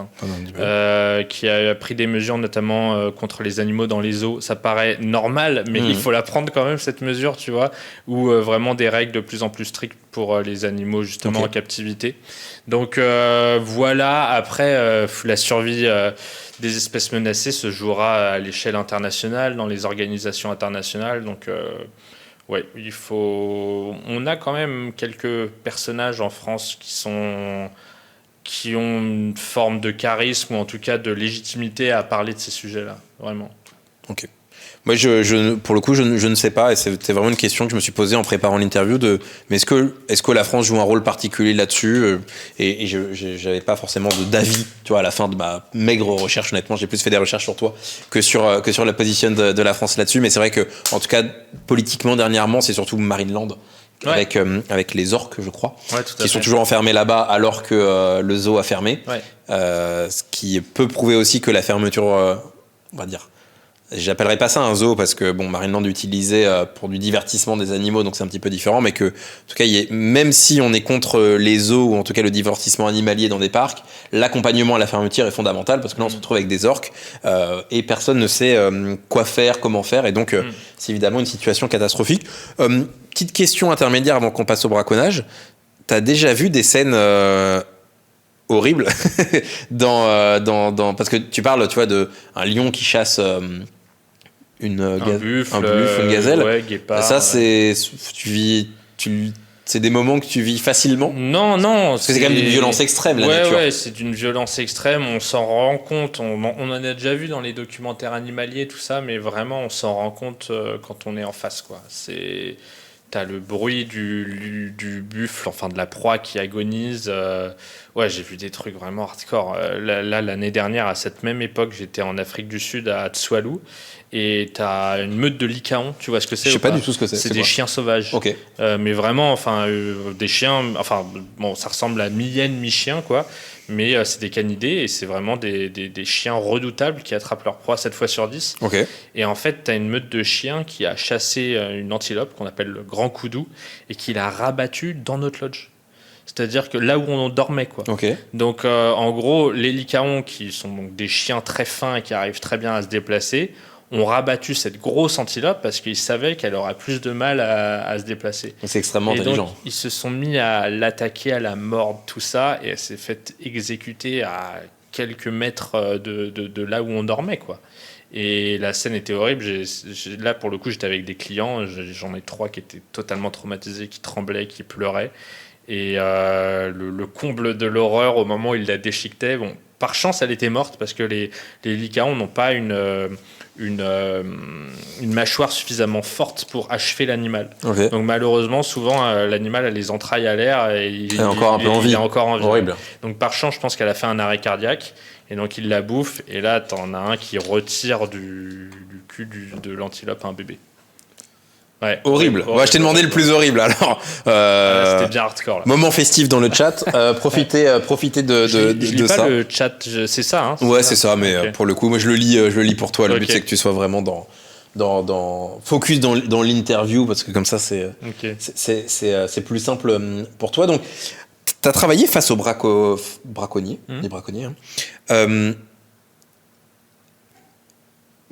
Évidemment, moi j'ai la vision très basique, très française, peut-être même un peu américaine, si tu veux, qu'on voit dans les films. Braconnier, c'est le Yankee qui vient pour chasser, tu vois, le truc vraiment, bah forcément, parce que je n'ai pas cette connaissance que tu peux avoir. Dans les faits, tu as forcément vu des films de blockbuster avec des braconniers. On est proche de cette réalité-là ou toi tu vois une nuance dans ce qu'est un braconnier dans la vraie vie? Non, ce qui serait plus proche de ton image, c'est pas du braconnage, c'est la chasse légale.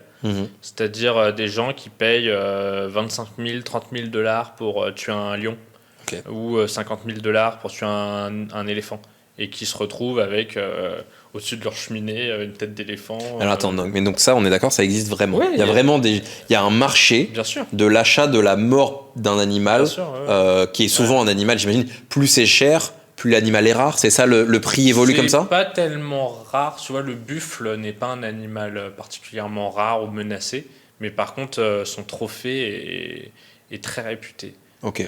Donc les très beaux buffles, effectivement, peuvent être tués pour plusieurs dizaines de milliers de dollars. Ouais, ça existe, c'est légal, il y a des pays qui distribuent des permis, et le problème, c'est que c'est pas fait de manière vertueuse. Enfin, je sais même pas s'il y a un côté vertueux à ça. C'est que souvent, via de la corruption, ils distribuent des permis pour des espèces menacées, comme des rhinocéros noirs, par exemple, des chasseurs asiatiques vont être prêts à donner en bakshish, en enveloppe, plusieurs dizaines de milliers de dollars à ce ministre pour avoir le droit de tuer un rhinocéros, quoi. Et ça, c'est impossible de lutter contre. C'est de la corruption au plus haut niveau de l'État, donc c'est super dur. Et puis après, tu as le braconnage, et dans le braconnage, tu as 2 types de braconnage. Tu as le braconnage de subsistance, j'en ai déjà un peu parlé, donc c'est le braconnage des gens pour vivre, donc le poisson, la viande, voilà, et via des pièges. Et puis le braconnage de trophées, où là, c'est de manière illégale, et c'est souvent des brigades armées, des anciens militaires qui ont une vraie formation à la mitraillette, à la kalachnikov, tout ça, et qui sont de plus en plus armés, parfois en hélicoptère, parfois dans des grandes Land Rover, et qui font des attaques éclairs, qui vont dans les réserves et qui butent le rhinocéros, l'éléphant, le phacochère. En gros, ils vident leur chargeur, ils récupèrent tout, ils se barrent et après ils revendent les défenses, l'ivoire. C'est une scène de guerre, quoi. Ouais, c'est ça. Et là, pour le coup, en Afrique du Sud, qui est notamment dans la région du Kruger, c'est peut-être l'endroit où il y a la plus forte concentration de braconniers. Et là, c'est vraiment le Far West, quoi. C'est first see, first kill, je sais plus comment on dit, mais dès que tu vois quelqu'un, tu peux l'allumer. Et si jamais, après, le médecin légiste découvre que la balle est rentrée dans le dos du braconnier, là, c'est toi qui vas en tôle. Alors, attends. Explique-moi. Si jamais, par exemple, un fermier qui protège, on dit fermier en Afrique du Sud, mais en gros, genre quelqu'un qui a des terres et qui a dans sa réserve des girafes, des antilopes. Il entend des coups de feu. Ouais. Il se lève, ça je l'ai pratiquement vécu. Hein. Il se lève le soir et en pleine nuit, il voit au loin des lampes torches. Ok. Il décide de tirer un coup en l'air pour dire bah maintenant vous vous barrez. Ah merde, désolé, on m'entend plus. Vas-y. Vous vous barrez, donc il Ouais. tire en l'air. Les braconniers ripostent. Lui tire dans la direction des braconniers. S'il en tue un et que la balle est rentrée par le dos et sortir du coup par le torse, ça veut dire qu'il a tué le mec qui était de dos, tu vois. Donc peut-être qu'il prenait la fuite. Ok. Dans ce cas-là, toi, tu vas en tôle comme si tu avais commis vraiment un meurtre. Alors que tu te défends, en tout alors cas. que tu te défendais et tu défendais aussi ton patrimoine, quoi. Ok. Et donc. Mais ça arrive régulièrement. Ah Enfin, en tout ouais, cas, là, j'ai l'impression que tu me parles vraiment de scènes vraiment tout le temps, ça arrive de, tout le temps. de guerre pour le coup, où les gens vraiment se tirent dessus. Donc, tu as ceux qui vont attaquer C'est le Far West. les bêtes. Ok. Cette région de l'Afrique, c'est le Far West. Et toi, tu as déjà été mis en danger, tu as déjà été menacé par des braconniers? Non. Non, c'était pas arrivé. Mais en fait, j'ai du mal à imaginer les scènes, si tu veux. Mais, Non, moi, ça m'est pas arrivé. et en fait, ce qui me paraît un petit peu particulier, c'est que, en fait, c'est quelque chose qui est notoire, mais les forces policières ne font rien par rapport à cette situation. Bah, je te dis, parfois il y a de la corruption. Hein. Donc, parfois, les braconniers qui vont tuer le rhinocéros, la corne, elle est pour, tu vois, soit le diplomate chinois, soit le diplomate vietnamien. Ils font ce qu'ils peuvent parce qu'ils comprennent que derrière, il y a un intérêt économique avec le tourisme, tu vois. Mais souvent, c'est le privé qui s'en occupe. C'est-à-dire que dans ces régions-là, tu as des sortes de milices de fermiers. Ok. Ils savent que si un de leurs potes se fait attaquer par des braconniers, ils passent un coup de fil et là, tu as tout le monde qui arrive avec ses gros 4x4. Ouais, c'est une forme de police autogérée Ouais, locale de exactement. lutte contre le braconnage. Et tu penses qu'il y a... En fait, alors, deux questions. La première, c'est est-ce qu'il y a des espèces qui sont particulièrement recherchées par les braconniers, à ta connaissance en tout cas? Et en fait, comment tu vois la capacité à lutter contre ce fléau-là? Parce que j'ai l'impression que c'est quelque chose d'inévitable et que presque, dans ce que j'ai lu en tout cas, on accepte que ça existe un peu comme potentiellement les flux de drogue, tu vois, où il y a une forme de lutte, mais bon, à la fin ça existe, tu vois. Bah, d'ailleurs, le braconnage est le 3e plus gros marché illégal, enfin le trafic d'animaux exotiques est le 3e plus gros marché illégal après les armes et la drogue. Ok. Donc c'est vraiment quelque chose de très concret. Les espèces les plus recherchées, ça va être rhinocéros, de plus en plus aussi les grands félins pour leurs organes génitaux. Ok. Pour leurs organes génitaux. Ouais. En gros, en fait, tout ce braconnage de trophées, en fait, il est envoyé en Asie. Vietnam, Corée du Sud et Chine pour en faire soit des médicaments contre le cœur, soit des produits aphrodisiaques. D'accord, ok. Ouais. Donc voilà, la demande vient de là. Donc grand félin, donc ça veut dire lion, tigre, léopard, jaguar. Rhinocéros bien sûr, et puis les animaux qui ont de l'ivoire sont de moins en moins intéressants, mais il y a quand même beaucoup de braconnage parce que il y a il y a beaucoup de pays dans le monde qui ont interdit le commerce de l'ivoire. Donc tu vois, tout ça c'est des discussions aussi diplomatiques, donc on arrive à tout ça. Donc ça répond à une de tes questions, comment on lutte. C'est très politique tout ça, ça va être l'interdiction effectivement de l'ivoire, ça va être l'interdiction de rapatrier des animaux ou des peaux d'animaux exotiques d'un pays jusqu'à la France. Tout ça c'est des discussions qui doivent se prendre, enfin c'est des lois, tu vois.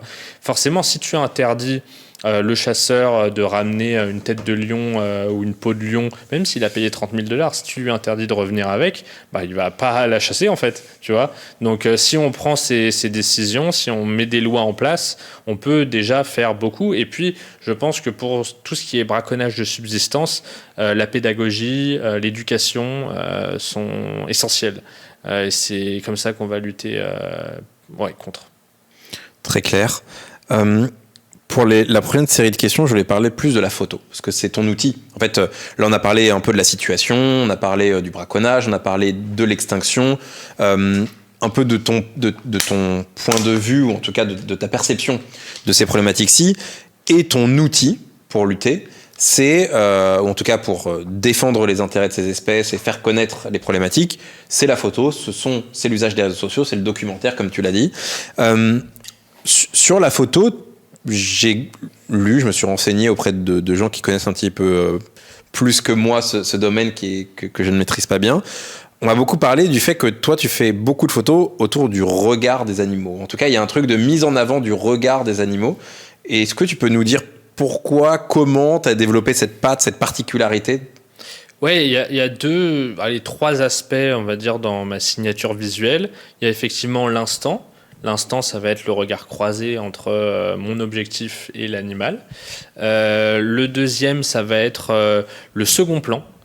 J'accorde plus d'importance à ce qu'il y a derrière l'animal que l'animal en tant que tel. Okay. C'est-à-dire que plein de fois, il m'est arrivé de me retrouver devant des animaux magnifiques, des léopards, des guépards, et je sors même pas mon appareil photo parce que le second plan derrière est nul et je vais pas réussir à faire une bonne photo.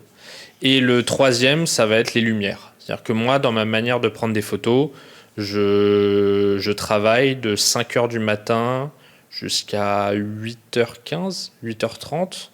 Et après, je reprends le safari de 15h30 jusqu'à 18h30, 19h.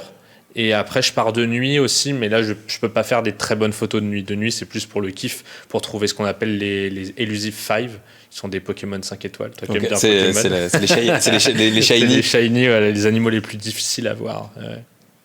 T'as déjà fait un safari, toi ? Je n'ai jamais fait de safari. Tu sais que souvent, les gens me disent « Ouais, mais moi, je sais pas si je vais aimer vraiment faire un safari et tout. » Je dis « Est-ce que t'as aimé Pokémon ?» Les gens me disent « Ah ouais, j'ai adoré. » Bah, t'aimeras forcément les safaris. Parce qu'il y a la quête, il y a la recherche. La quête, la rareté. Ouais, non, c'est vraiment Pokémon. Moi, ça me donne pas mal envie. Je sais que j'ai fait une chose dans ma vie qui est pas bien. Instant confession. Qui n'est pas bien du tout pour le coup. C'est que j'ai déjà participé au Cambodge à un truc où on m'a fait laver des éléphants. Et ça, pour le coup, c'est quelque chose où, évidemment, sur le coup, je n'avais pas du tout de compréhension, parce qu'il y a aussi une question d'éducation un petit peu. Enfin, on peut pas savoir ce qu'on ne sait pas, tu vois. Et donc, je l'ai fait, mais c'est vrai qu'avec le recul, ça m'a un peu... quand je me suis rendu compte que je participais à un système d'exploitation de l'animal, bien après, je me suis senti un peu con, si tu veux, et c'est vrai que ça m'a toujours bloqué pour aller dans des safaris ou autres, parce que j'avais du mal à comprendre à quel point je servais la cause, ou indirectement mon plaisir personnel causait du tort à une espèce. Et donc voilà, j'ai lavé un éléphant au Cambodge. Évidemment, je me doute bien que cet éléphant n'était pas dans des conditions de vie et de traitement idéal, malheureusement. Oui, malheureusement, il y a ça. Effectivement, en Asie, il y a aussi, je crois, en Thaïlande, des endroits où tu peux te prendre en photo à côté d'un tigre qui est à moitié sédaté. Oui, effectivement, en Asie, il y a des choses assez... Moi, je me souviens que j'étais allé par hasard dans un zoo au Cambodge. Et c'était d'une tristesse incroyable, quoi. Et je me souviens que tu avais un tigre dans une toute petite cage et à côté tu avais un golden retriever qui était effectivement, après réflexion, qui était une sorte d'animal exotique pour eux, tu vois. Ouais, c'est... Donc ouais, c'était un truc... La perception de l'exotisme change en fonction de là où tu es. Ouais. Et oui, je comprends effectivement, et il se trouve qu'en Afrique il y a quand même des parcs nationaux comme tu vois, le sud du Kenya ou le nord de la Tanzanie. C'est marrant, on en a pas mal entendu parler ces dernières semaines sur les réseaux sociaux, parce qu'en fait à cette période de l'année, au mois d'août, tu as ce qu'on appelle la grande migration des gnous. Tu sais, dans le Roi Lion, c'est quand Mufasa tombe de la falaise, ouais. Parce que Scar a fait comme ça, et là il y a tous les gnous qui passent et qui le voilà. tuent. Donc c'est la représentation de la grande migration des gnous, où tu as plus d'1 million de gnous qui passent de la Tanzanie au Kenya, et pour faire cette grande traversée, ils doivent franchir la rivière du Mara. Et donc c'est un moment particulièrement stressant, parce que tu as les courants, parce que tu as les prédateurs qui attendent à la sortie, mais tu as aussi les crocodiles qui attendent à l'intérieur que un bébé gnou, par exemple, se fasse emporter. Et malheureusement, dans cet endroit, il n'y a plus aucune règle, et tu as 150, 200, 250 voitures, vraiment les unes à côté des autres, ouais. Qui attendent comme ça, et en fait, ils bloquent le passage des gnous. Et parfois même, pour un tips en plus, un pourboire en plus, les gens sortent de la voiture pour vraiment avoir la sensation. Sauf que là, tu mets en difficulté les animaux. Mais pourquoi tu as autant de personnes ? Parce que pour 2 500 €, tu peux faire un safari d'une semaine. Moi, je ne vais pas dans ces endroits-là. Justement, comment, c'est une question également qui vient d'être posée et qui me paraît très intéressante, comment on sait qu'un safari peut être éthique ? Est-ce que par exemple au prix, déjà, on peut se rendre compte, tu parles d'un safari à 2 500 €, est-ce qu'au prix déjà, on peut se dire un safari à 2 500 € ne peut pas être éthique ? Ouais, moi je te l'assure. Alors pour quelle raison ? Alors si, il peut l'être, mais dans des zones très particulières, c'est-à-dire des zones où il n'y a pas de touristes. Tu vois, par exemple, je vais leur faire de la pub alors qu'ils ne m'ont pas invité. Tu as un parc qui est en train de renaître au Sénégal.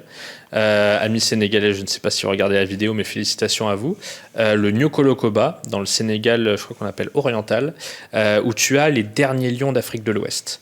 Et tu as quelques petites antilopes, tu as quelques hippopotames, mais on est très loin de la densité qu'on trouve en Tanzanie, au Kenya, avec ces grands troupeaux d'éléphants, ces milliers de zèbres et tout.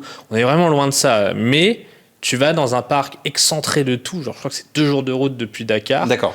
Où il n'y a personne qui y va, tu vois. Mais il y a un lodge très bien d'ailleurs qui s'appelle le Nyoko Lodge. Je fais encore de la pub là, alors que personne ne m'a invité. Là, quoi. t'es un très bon vendeur. Et là. pour le coup, je pense que tu peux t'en sortir pour ce prix-là, mais sans voir une densité immense, mais potentiellement en voyant des lions, en voyant peut-être des léopards, des hippos, tout ça. Alors ça sera pas le côté presque too much de l'Afrique de l'Est, mais par contre, tu auras une super expérience. Mais comment on peut savoir ? Là, vraiment, je suis le tout venant, quoi. Comment je peux savoir ce qui est éthique ou pas à l'avance ? C'est hyper dur, non ? Bah, c'est super dur. C'est même impossible, en fait. C'est parce que impossible. Toutes les agences, mais ça, les agences de voyage, c'est vraiment... Enfin, moi, je travaille pas mal avec eux, tu vois, mais c'est vraiment des arnaqueurs. Mais c'est un truc de... Là, je sens qu'il y a un sujet, là. Ils essayent. En fait, souvent, je leur demande de me proposer un itinéraire, mais je leur dis pas que j'ai vécu dans ces endroits, tu vois, comme au Botswana. Et en fait, ils me font aller dans des lodges, mais vraiment, qui sont effectivement les lodges les moins chères pour rentrer dans mon budget. Mais c'est là où je n'ai pas d'animaux. Et donc, toi, tu vas revenir et tu vas dire ouais, par contre, ces 3 premiers jours, il n'y avait pas d'animaux. Et eux, ils te disent quoi ? C'est la nature. Ah, bien sûr, c'est bien sûr, la nature. Mais c'est... Sauf que 200 km plus haut, là, tu as plein d'animaux, tu as le même standing, mais ils n'ont pas d'accord avec ces lodges-là.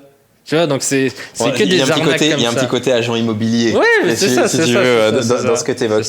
Je reviens sur la photographie. Il y a un point qui me titillait. C'est la manière dont on peut utiliser la mignonnerie. Alors, tu sais, la mignonnerie, ça paye. Oui. Les vidéos d'animaux et les petits chiens et les petits chats, c'est super mignon, etc. C'est un outil formidable potentiellement pour évidemment au-delà du fait que ça permet de vendre beaucoup de choses, pour potentiellement communiquer, toucher, sensibiliser une population. C'est quelque chose que dans les photos que je t'ai vu faire, tu utilises relativement peu. Ah ouais, la mignonnerie. En fait, j'ai pas vu ça comme un axe et un positionnement. C'est-à-dire que dans tout ce que j'ai vu, il y a un peu de bébé, parce que souvent la mignonnerie, c'est les petits animaux. Moi, j'adore. J'en ai vu un petit peu, et je me suis pas dit, là, il y va à fond sur ça, tu vois. J'ai trouvé un équilibre plutôt sain, que je comprends, parce que en fait, je comprends mieux en discutant avec toi ta vision, ton positionnement. J'ai l'impression que t'es pas un mec, ce qu'on appelle un stat padder, c'est-à-dire quelqu'un qui va bombarder sur un truc qui fonctionne. Mais je trouve que c'est un outil qui peut être quand même vachement intéressant pour communiquer positivement et donc derrière défendre des espèces. À fond, non mais je vois bien les photos des bébés lions, enfin lionceaux, des petits léopards, des petits gorilles, effectivement c'est les photos qui fonctionnent, mais après ça va, si j'en ai publié une, je vais pas en publier, le prochain post ça va pas être ça, tu vois. C'est ça. Tu vois, j'essaye de publier à chaque fois une espèce différente, j'essaye une région différente, j'essaye de faire des reels où on apprend différentes choses par rapport aux reels précédents, donc j'essaye un peu de diversifier, tu vois. Mais moi, par contre, en fait, c'est toujours le même principe. C'est que moi, je partage ce qui m'a fait kiffer. Puis, si les gens kiffent, tant mieux. S'ils kiffent pas, tant pis, je partage parce que ça m'a fait kiffer. Ouais. Donc, moi, les bébés animaux, j'adore. Hein. Donc, mais tu te sens pas obligé de le faire. En tout cas, c'est pas un outil pour faire des stats. Non. Bébé panda, mais incroyable, bébé panda. Mais j'ai l'impression que tu es relativement neutre par rapport aux stats et tout ça. Non, c'est super important. Là, les créateurs de contenu qui te disent je regarde plus les stats, ça m'intéresse pas. Ça se trouve, c'est vrai, mais en fait, comme ça détermine énormément de choses dans notre travail, les sponsors, les partenaires et tout. Et puis même savoir si t'es dans le bon, dans le juste, si t'intéresses, tu vois. Exactement. En fait, tu vois, quand on fait n'importe quelle œuvre, et pour moi, même un stream comme on fait là, c'est une œuvre. Il y a deux axes pour mesurer le succès.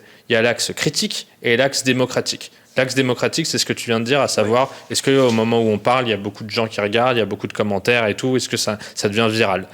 L'axe critique, c'est est-ce que tes pairs, par exemple, je sais pas, j'imagine que tes pairs, enfin dans le stream, tu vois, c'est peut-être Inox, j'en sais rien. Ah, pas moi, non, moi, enfin, j'en sais rien. Je suis oui, mais justement, tes pairs. Je suis un microbiote à côté de ces bêtes féroces. Non, mais le top du top, tu vois, est-ce que genre, ceux qui ont l'expérience vont t'adouber en te disant, franchement, mec, ce que tu fais, c'est bien, tu vois. Et ça, c'est aussi une forme de succès. Donc, quand tu as ces deux succès, ou même quand tu as un des deux, bah, c'est bon, tu n'as pas besoin de. Tu vois. Moi, je suis assez d'accord. Enfin, en tout cas, je pense que. Tu vois, par exemple, typiquement, en ce qui me concerne.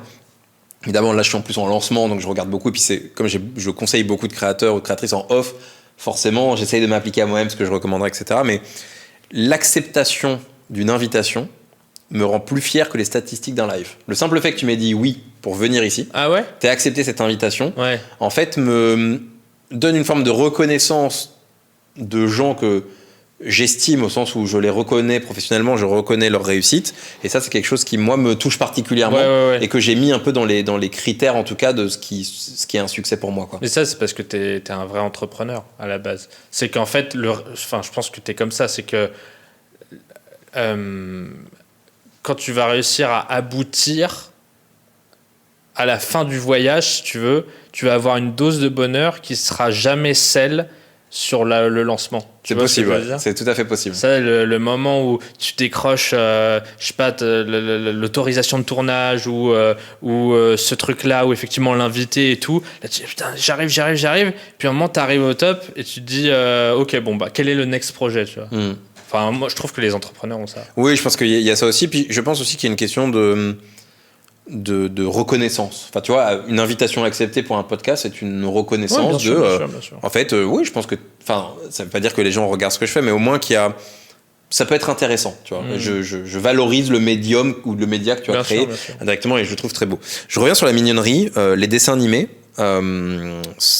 Beaucoup de dessins animés utilisent des animaux. Toi, tu t'es pas lancé dans le dessin animé animalier. Pourtant, je trouve que ce serait vachement bien aligné avec ce que tu proposes. Ça arrive. Ah, je suis bon quand même là-dedans. Tu vois, c'est pour ça que les gens devraient venir dans mon podcast parce que quand même j'ai un peu de feeling. Dans le prochain documentaire, il y aura une très belle séquence dessin animé. Ouais. C'est un outil que toi tu valorises, dans lequel tu as envie de te projeter sur le temps long ou pas particulièrement? Je sais pas. Tu t'es jamais posé la question? Non. Bah après, moi, tu sais, mon métier il relève quand même vachement de l'image, le cadre, la vidéo, la photo. Et quand même, sur le dessin, tu es sur d'autres dynamiques et d'autres talents que j'ai pas du tout. Moi, pour les dessins animés, j'ai fait appel à un mec. Arthur, d'ailleurs, je sais pas si il regarde, mais trop fort. Ouais, non. Mais j'aime bien diriger une petite équipe, tu vois. Genre le montage, la musique. Ouais, j'aime bien, c'est marrant de choisir les ingrédients pour avoir un bon gâteau à la fin. Pour le coup, là, tu es libre du scénario que tu veux écrire.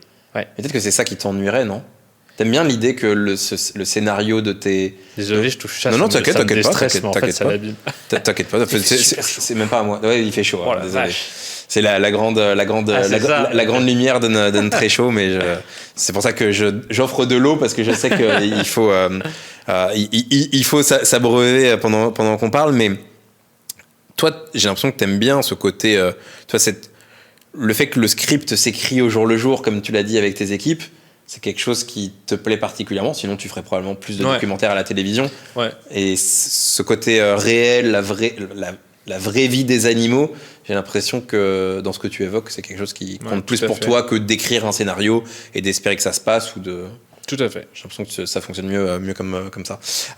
Photographie, réseaux sociaux. Alors, une question m'est apparue automatiquement, c'est... Bon, les réseaux sociaux, c'est quand même quelque chose qui fait du mal à la planète. C'est un peu comme les voyages. Comment tu gères cet usage là-dessus? Alors on peut pas laver plus blanc que blanc, on peut pas être parfait, etc. Mais c'est quand même une question de comment on met de l'éthique et de l'écologie dans son métier alors que beaucoup de son discours est orienté sur ce sujet. Bah, tu sais, c'est exactement le même sujet que pour prendre mes animaux en photo, je prends l'avion. Ouais. Pour effectivement publier sur mes réseaux sociaux, je pollue inévitablement parce que les réseaux sociaux polluent. Après, c'est quel est le but de tout ça?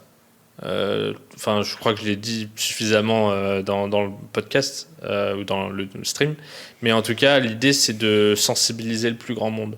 Donc, je ne sais pas si j'y arrive parce qu'il n'y a pas de stats sur ça, mais en tout cas, je vois un but qui compense peut-être effectivement mon empreinte carbone. Peut-être. Ça, je sais. Il n'y aura que Dieu qui me jugera, mais j'ai l'impression que ça a du sens. Après, évidemment, nous, avec mon équipe, on fait le mieux qu'on peut pour diminuer notre empreinte carbone et surtout faire en sorte que les endroits où on va redistribuent l'argent dans la conservation, dans des stratégies de protection animale. Voilà, c'est ce qu'on essaye de faire. Et ça, c'est des choses que vous avez vraiment balisées avec ton équipe. Investigation, c'est avant un documentaire, 1 mois et demi, 2 mois, 3 mois d'investigation, où on passe nos journées au téléphone avec tel ranger, tel guide, tel conservateur, des ministres aussi. Ouais, ça, c'est de la préparation. Ça coûte combien un safari pour toi quand tu es en production de contenu? En tournage? Ouais, en tournage. Oh. Ça, je vais te dire un truc que je n'ai jamais dit à personne. Je pense que on est d'accord, on parle pas des accords de tarifs avec les lodges, tout ça. Non, je pense vraiment. Comme si du jour au lendemain je voulais partir faire un documentaire animalier. Ouais, je dirais. Je pense que les documentaires que je produis coûtent entre 60 et 70 000 euros. Ok. Et tu sais combien ils me rapportent sur YouTube? Non, mais ça m'intéresse de savoir. 750 euros. 750 euros ouais. Sur YouTube. 60 000 de dépenses, 750 euros. Le businessman dirait que c'est pas le deal du siècle, mais l'impact est ailleurs parce que ça te fait une communauté. Oh, exactement, il y a ça, il y a les placements de produits. Pour l'instant, j'en ai fait un seul sur une de mes vidéos, mais on est loin de s'approcher des 70 000 euros. Non, en fait, si tu veux, l'idée, c'est de trouver des accords avec les lodges pour payer moins cher. Mais en fait, les accords, si tu veux, c'est qu'il ne faut pas qu'il y ait de touristes avec nous, c'est qu'on puisse partir quand on veut, à n'importe quelle heure, c'est avoir un guide, le même guide attitré pour nous. Donc en fait, c'est des discussions, des mois et des mois de discussions pour essayer de réduire le coût, tu vois. Donc ces tournages, en fait, ça me fait rire parce que à chaque fois que je sors une vidéo sur YouTube, je reçois des commentaires du style ouais, Mathieu est revenu avant GTA 6 parce qu'effectivement, je sors une vidéo tous les 3 mois, 3-4 mois. Mais si j'avais les moyens, j'ai vu les commentaires effectivement. En fait, il y a un peu ce truc de, si tu veux, de YouTube où forcément, comme tu es sur la même plateforme que des créateurs de contenu qui ont d'autres ressources et d'autres moyens, c'est vrai que forcément à ce prix-ci, tu fais quoi? Tu peux en faire 2 par an? Ouais, là avec l'aide du CNC, on va essayer d'en sortir un peu plus, mais une fois qu'il y aura plus l'aide, je sais pas. Hein. C'est l'aide du CNC qui permet d'accélérer. Ouais. Là, il y a plein de beaux projets. En gros, si tu veux, moi sur YouTube, autant sur TikTok, Instagram, je produis, voilà, pas mal de contenu. Sur YouTube, effectivement, on n'est pas une grande communauté, 60 000, tu vois. Mais par contre, je sais que c'est des passionnés de nature et qu'ils attendent ma vidéo, tu vois, et que je l'espère, ils ont compris que déjà s'abonner à moi, ça me donne une force de ouf pour ensuite pouvoir financer mes documentaires. Mais voilà, ils ont compris que la nature, parfois, moi j'ai passé 20 ans à chercher l'Oryctérope, qui est un animal, tu vois. Alors c'est quoi comme animal? C'est un Pokémon Shiny Ra. Ah ouais, j'ai l'impression, là t'en parles avec les yeux qui brillent du chasseur de Shiny. Là. L'un des animaux les plus difficiles à voir. Oh, j'ai eu Carapuce Shiny aujourd'hui sur Pokémon Go. Ah, j'étais trop content. Ouais. D'accord, donc tu chasses aussi. Bien sûr. Tu chasses le Pokémon rare dans la vraie vie. Bien sûr. L'Oryctérope, c'est impossible à décrire. C'est une sorte de gros blaireau avec des oreilles de lapin et un nez de cochon. Ok. Et ça vit que la nuit, ça sort peut-être 3-4 heures par nuit et après ça retourne dans son terrier. Et ça, pour l'instant, tu n'as jamais réussi à le voir? Je l'ai vu. Alors, truc très drôle, il m'a fallu 20 ans pour le voir. Je l'ai vu la première fois l'année dernière. Et depuis, je l'ai vu 3 fois, dans 3 régions différentes. C'est super intéressant. Hein. Ça, c'est l'effet de rareté où tout d'un coup, hop, là, t'as débloqué. T'as réussi à le prendre en photo ou tu l'as vu? J'ai une photo qui est chouette. Et le TikTok a fait 2,8 millions. Okay. Tu regardes quand même pas mal les stats. Moi, hein. je regarde. Moi, j'assume totalement. Moi, je regarde les stats. Je regarde le moment où les gens se sont barrés pour comprendre et tout. Ah non, moi, je regarde de fou. Hein. Oui, une analyse quand même sérieuse. Non, je te dis juste, je m'en fous dans le sens où moi, je publie ce que j'aime. Je publie pas pour que les gens regardent. Je sais pas si tu vois la différence. C'est-à-dire qu'une fois que le truc est sorti, je regarde les stats. Ouais. Si ça a pas marché, j'essaye de comprendre pourquoi. Mais pour autant, s'il y a un contenu, s'il y a une vidéo que j'aime, je vais quand même la publier, même si je me dis ça va pas être viral. Tu vois la différence? Oui, je comprends. En fait, ce qui compte, c'est déjà que ça te fasse kiffer. Ouais, c'est ça. Et ça peut être un argument juste pour lancer une vidéo, mais tu vas pas faire des choses seulement pour que ça marche. Ouais, c'est ça. Mais par contre, les stats, c'est la base de notre métier. Et c'est quoi alors ta plus grande fierté? Peut-être... Tu sais, mes parents voulaient pas que je fasse ça. J'avais 0 contact dans le milieu. Moi, je viens de banlieue parisienne, dans le 91. 0 contact en Afrique, rien du tout. Et aujourd'hui, je suis assez fier de mon carnet d'adresses. Et t'en fais partie, tu vois? Non, mais je suis fier de t'avoir dans mon carnet d'adresses, comme Mathieu, tu vois. Vraiment, je suis assez content du réseau que j'ai tissé dans un milieu qui est dur, qui demande beaucoup de réseaux, celui de la télévision, de la production audiovisuelle. Et tout ça avec juste l'envie de montrer mon travail. Et ma communauté aussi, c'est des gens bienveillants, super sympas. Quand on me reconnaît dans la rue, c'est tellement gentil, tellement bienveillant, tu vois, j'ai jamais eu de problème. Donc non, franchement, je suis assez fier de ça. Et je trouve que le fait d'avoir réussi à transformer pour de vrai sa passion en métier, et plus encore, son métier en un moyen de s'engager sur des choses positives qui ont un impact positif sur la planète, sur les espèces, c'est quelque chose qui, je trouve, est très beau et qui, je pense, est une énorme réussite. Parce que, tu l'as dit toi-même, et en fait, je suis hyper content parce qu'on ne s'est pas parlé depuis 4-5 ans, au moins, peut-être même plus. Hein.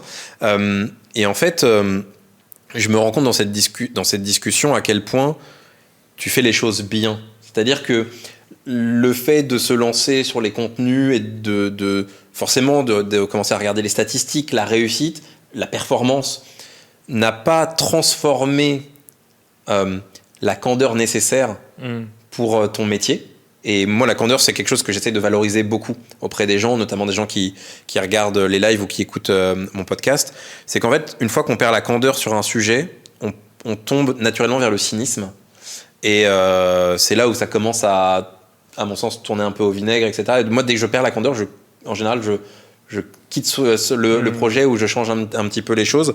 Et je trouve que c'est très beau de garder ça et de justement pas tomber dans le stat padding ou le truc où tu sais que ça va marcher. Je pense qu'il y a des choses que tu as en tête, tu es sûr et certain que ça va fonctionner, mais juste t'appuies pas sur le bouton parce que c'est pas ce que tu as envie d'être. Et ça, je trouve ça très beau de savoir tenir le doigt et de pas appuyer. Ouais. Tu veux que je te donne un exemple assez intéressant? Avec mais d'ailleurs, plaisir. Si certains veulent se lancer sur les réseaux sociaux, un truc super intéressant. Je vais pas donner les noms des gens, mais s'ils écoutent, ils vont tout de suite se reconnaître.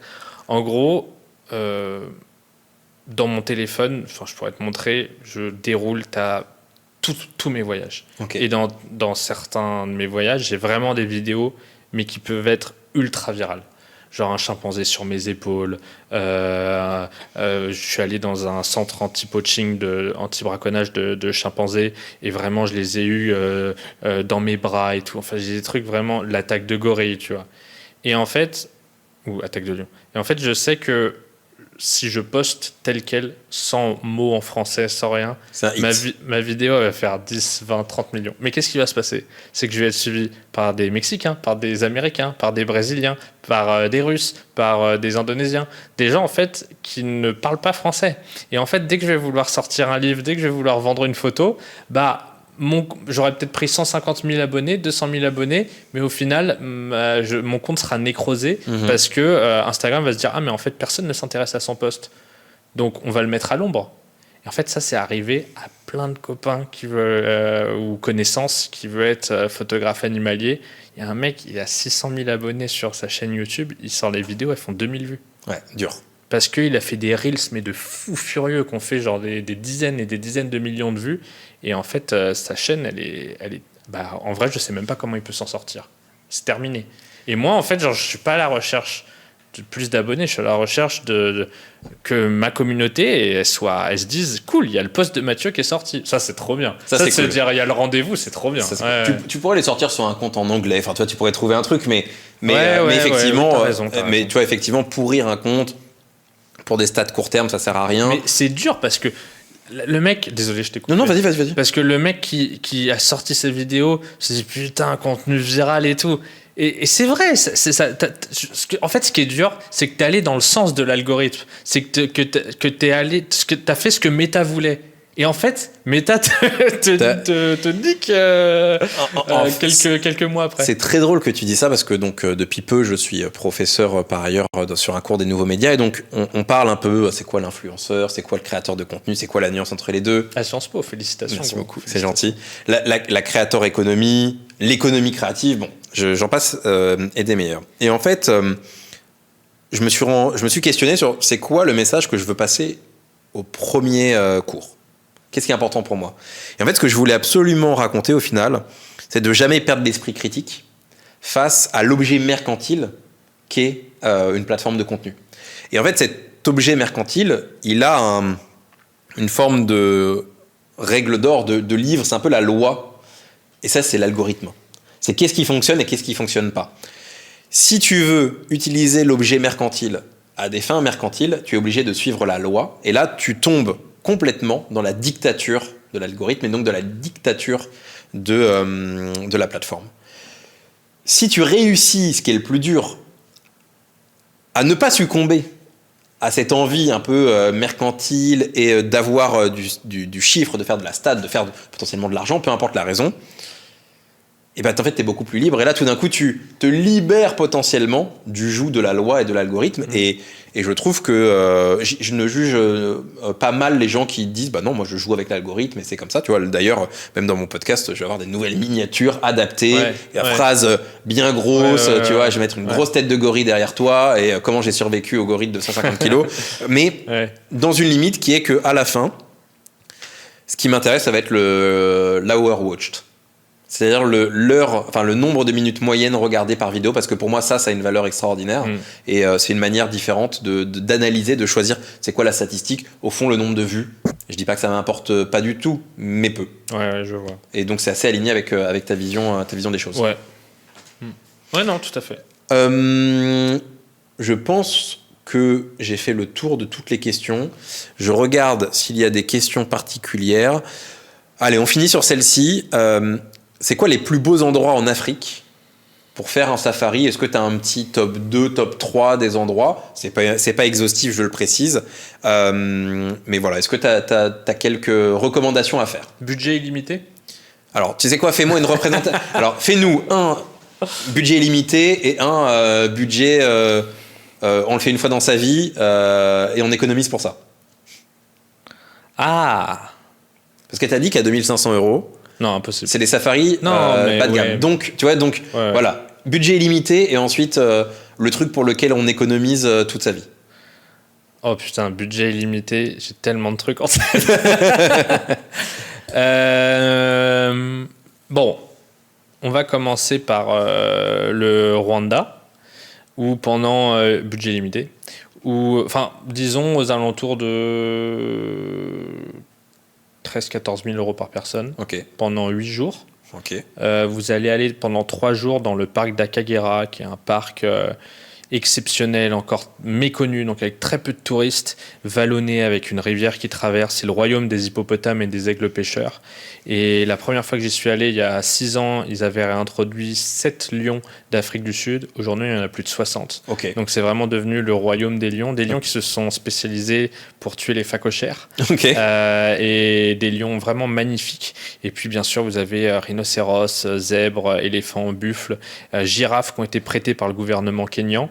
Et en fait, c'est intéressant de voir que ce parc où il n'y avait plus rien après le génocide en 94 renaît. Et aujourd'hui, toutes les populations sont en augmentation.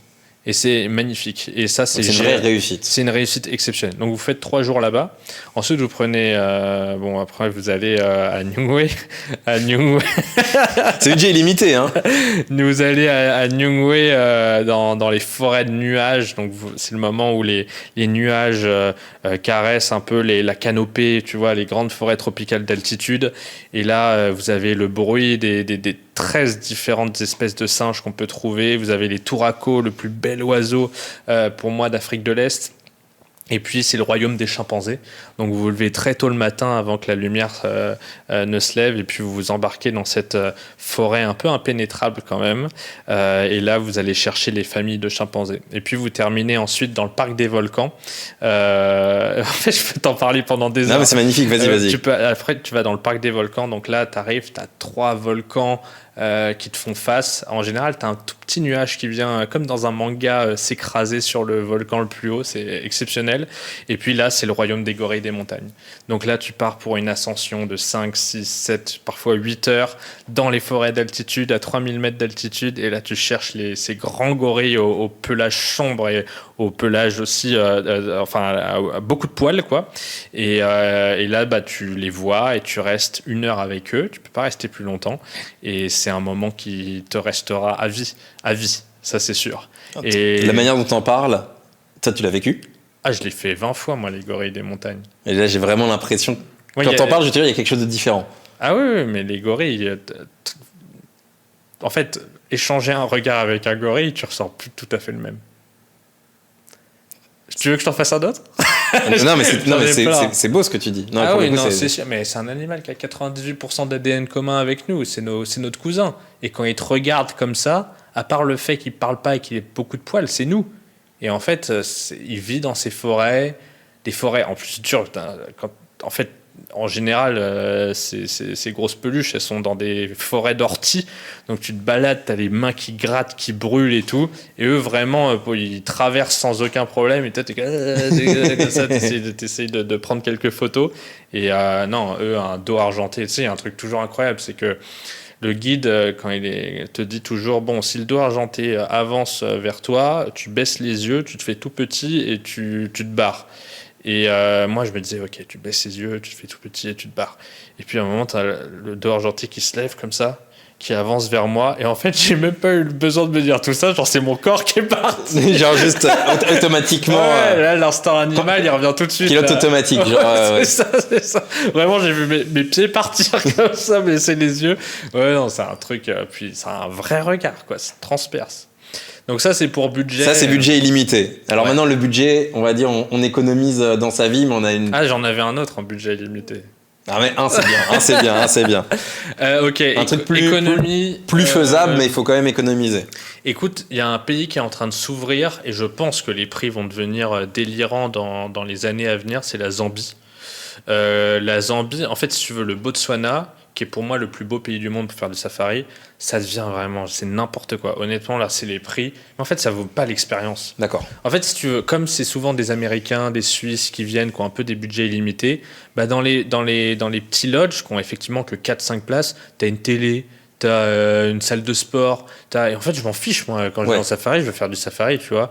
Donc, en fait, le Botswana, c'est devenu trop luxe, et l'expérience ne vaut pas suffisamment le coup. Et là, en mai dernier, j'ai découvert la Zambie, et notamment les plaines du Busanga, le Lower Zambezi, et qui sont vraiment des parcs, mais magnifiques, et vraiment épargnés par le tourisme, pourvu que ça dure, tu vois. Pour l'instant, c'est comme mais ça coûte cher, mais ça coûte moins cher que le Botswana. Je pense que si vous en sortez bien, vous pouvez trouver un truc à 5 000, 6 000, tu vois, par personne, et dans des très, très, très belles conditions.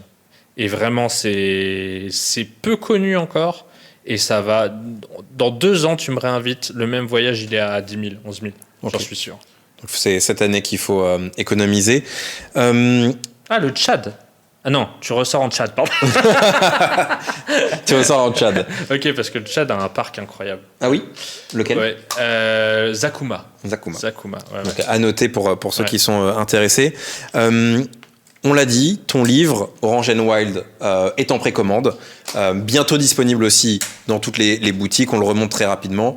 Mais il a l'air magnifique. Il y a quelques images que vous verrez sur les réseaux pour vendre un petit peu l'objet qui sont déjà très très belles. Il y a aussi l'ancien livre. Donc là, pour le coup... Green and Wild. Green and Wild, qui pour le coup, sur les orang-outans. Sur les gorilles, les orang-outans, les chimpanzés. Donc il y a plutôt le côté, d'un côté, savane, félin, désert, félin. Ouais. C'est le nouveau livre. Exactement. Et l'ancien livre, on est plutôt sur jungle et primates. Donc il y en a pour tous les goûts. Vous retrouvez Mathieu sur l'intégralité des réseaux sociaux, pour ceux qui ne le connaîtraient pas, avec des jolis documentaires sur YouTube, des formats plus courts, mais tout aussi sympathiques sur TikTok et sur Instagram. Et puis il y a aussi d'autres interviews, notamment avec Legend, etc., que tu as pu faire pour des gens qui pourraient aller plus loin. Pour vraiment conclure la dernière question, qu'est-ce que je peux te souhaiter pour les mois, les années à venir? Tu as un grand projet, tu as une grande envie, tu as quelque chose qu'on peut te souhaiter avec ceux qui nous écoutent et qui nous regardent? Moi, j'aimerais beaucoup, mais ça va pas venir tout de suite, dans les années à venir, mais faire une belle série documentaire sur une plateforme. Mais pour plein de raisons, ça risque d'être très long. Mais c'est un truc. J'aurais l'impression d'un peu terminer le jeu si je fais ça. Okay. Ce serait un achievement, un objectif. Ouais. C'est un objectif à atteindre pour toi. Je pense que même après, je pense que j'arrêterai les réseaux. Ok. Ouais, je pense que c'est mon goal. Vraiment une série documentaire. Bon, on les connaît, les plateformes, tu vois, je vais pas les dire, mais ouais, ce serait. Et puis, moi, je rêve d'aller photographier le panda en Chine dans son état naturel. Et ça fait des années que je discute avec le gouvernement en place. C'est super dur. Donc voilà, c'est aussi un objectif. Donc, Netflix, Amazon, Disney+, ouais. Vous savez, mais je pense qu'ils te connaissent un petit peu parce qu'en général, ils sont quand même bien au fait de qui a du succès ou pas. Mais donc, n'hésitez pas à le contacter. Et puis c'est. De toute façon, je te souhaite d'atteindre tous tes objectifs. Je te remercie beaucoup d'avoir pris la parole et de t'être ouvert à la fois personnellement, mais aussi sur ces sujets qui comptent pour toi. Comme d'habitude, je vous remercie d'avoir écouté ou regardé ce contenu, que ce soit sur Spotify, que ce soit sur Apple Podcast, que ce soit sur YouTube, que ce soit sur Twitch. Et n'hésitez pas à vous abonner. Il y a aussi TikTok, Instagram, où il y aura des reels en tout genre pour faire connaître le projet. Mais ils sont trop gentils, les commentaires. Merci beaucoup. Les commentaires sont évidemment adorables. N'hésitez pas à poser des commentaires, même sur les vidéos, parce que pour le coup, quand je suis invité dans d'autres podcasts, je vais quand même regarder les commentaires et ça touche beaucoup de pouvoir avoir des commentaires des personnes sur le contenu. Merci beaucoup. Merci à bientôt. Toi, merci Mathieu. Je me parle là du coup? Non, c'est fini. On part ensemble. Regarde. Hop. Et tac, il est où? On y est presque. Et voilà. À plus. Ciao.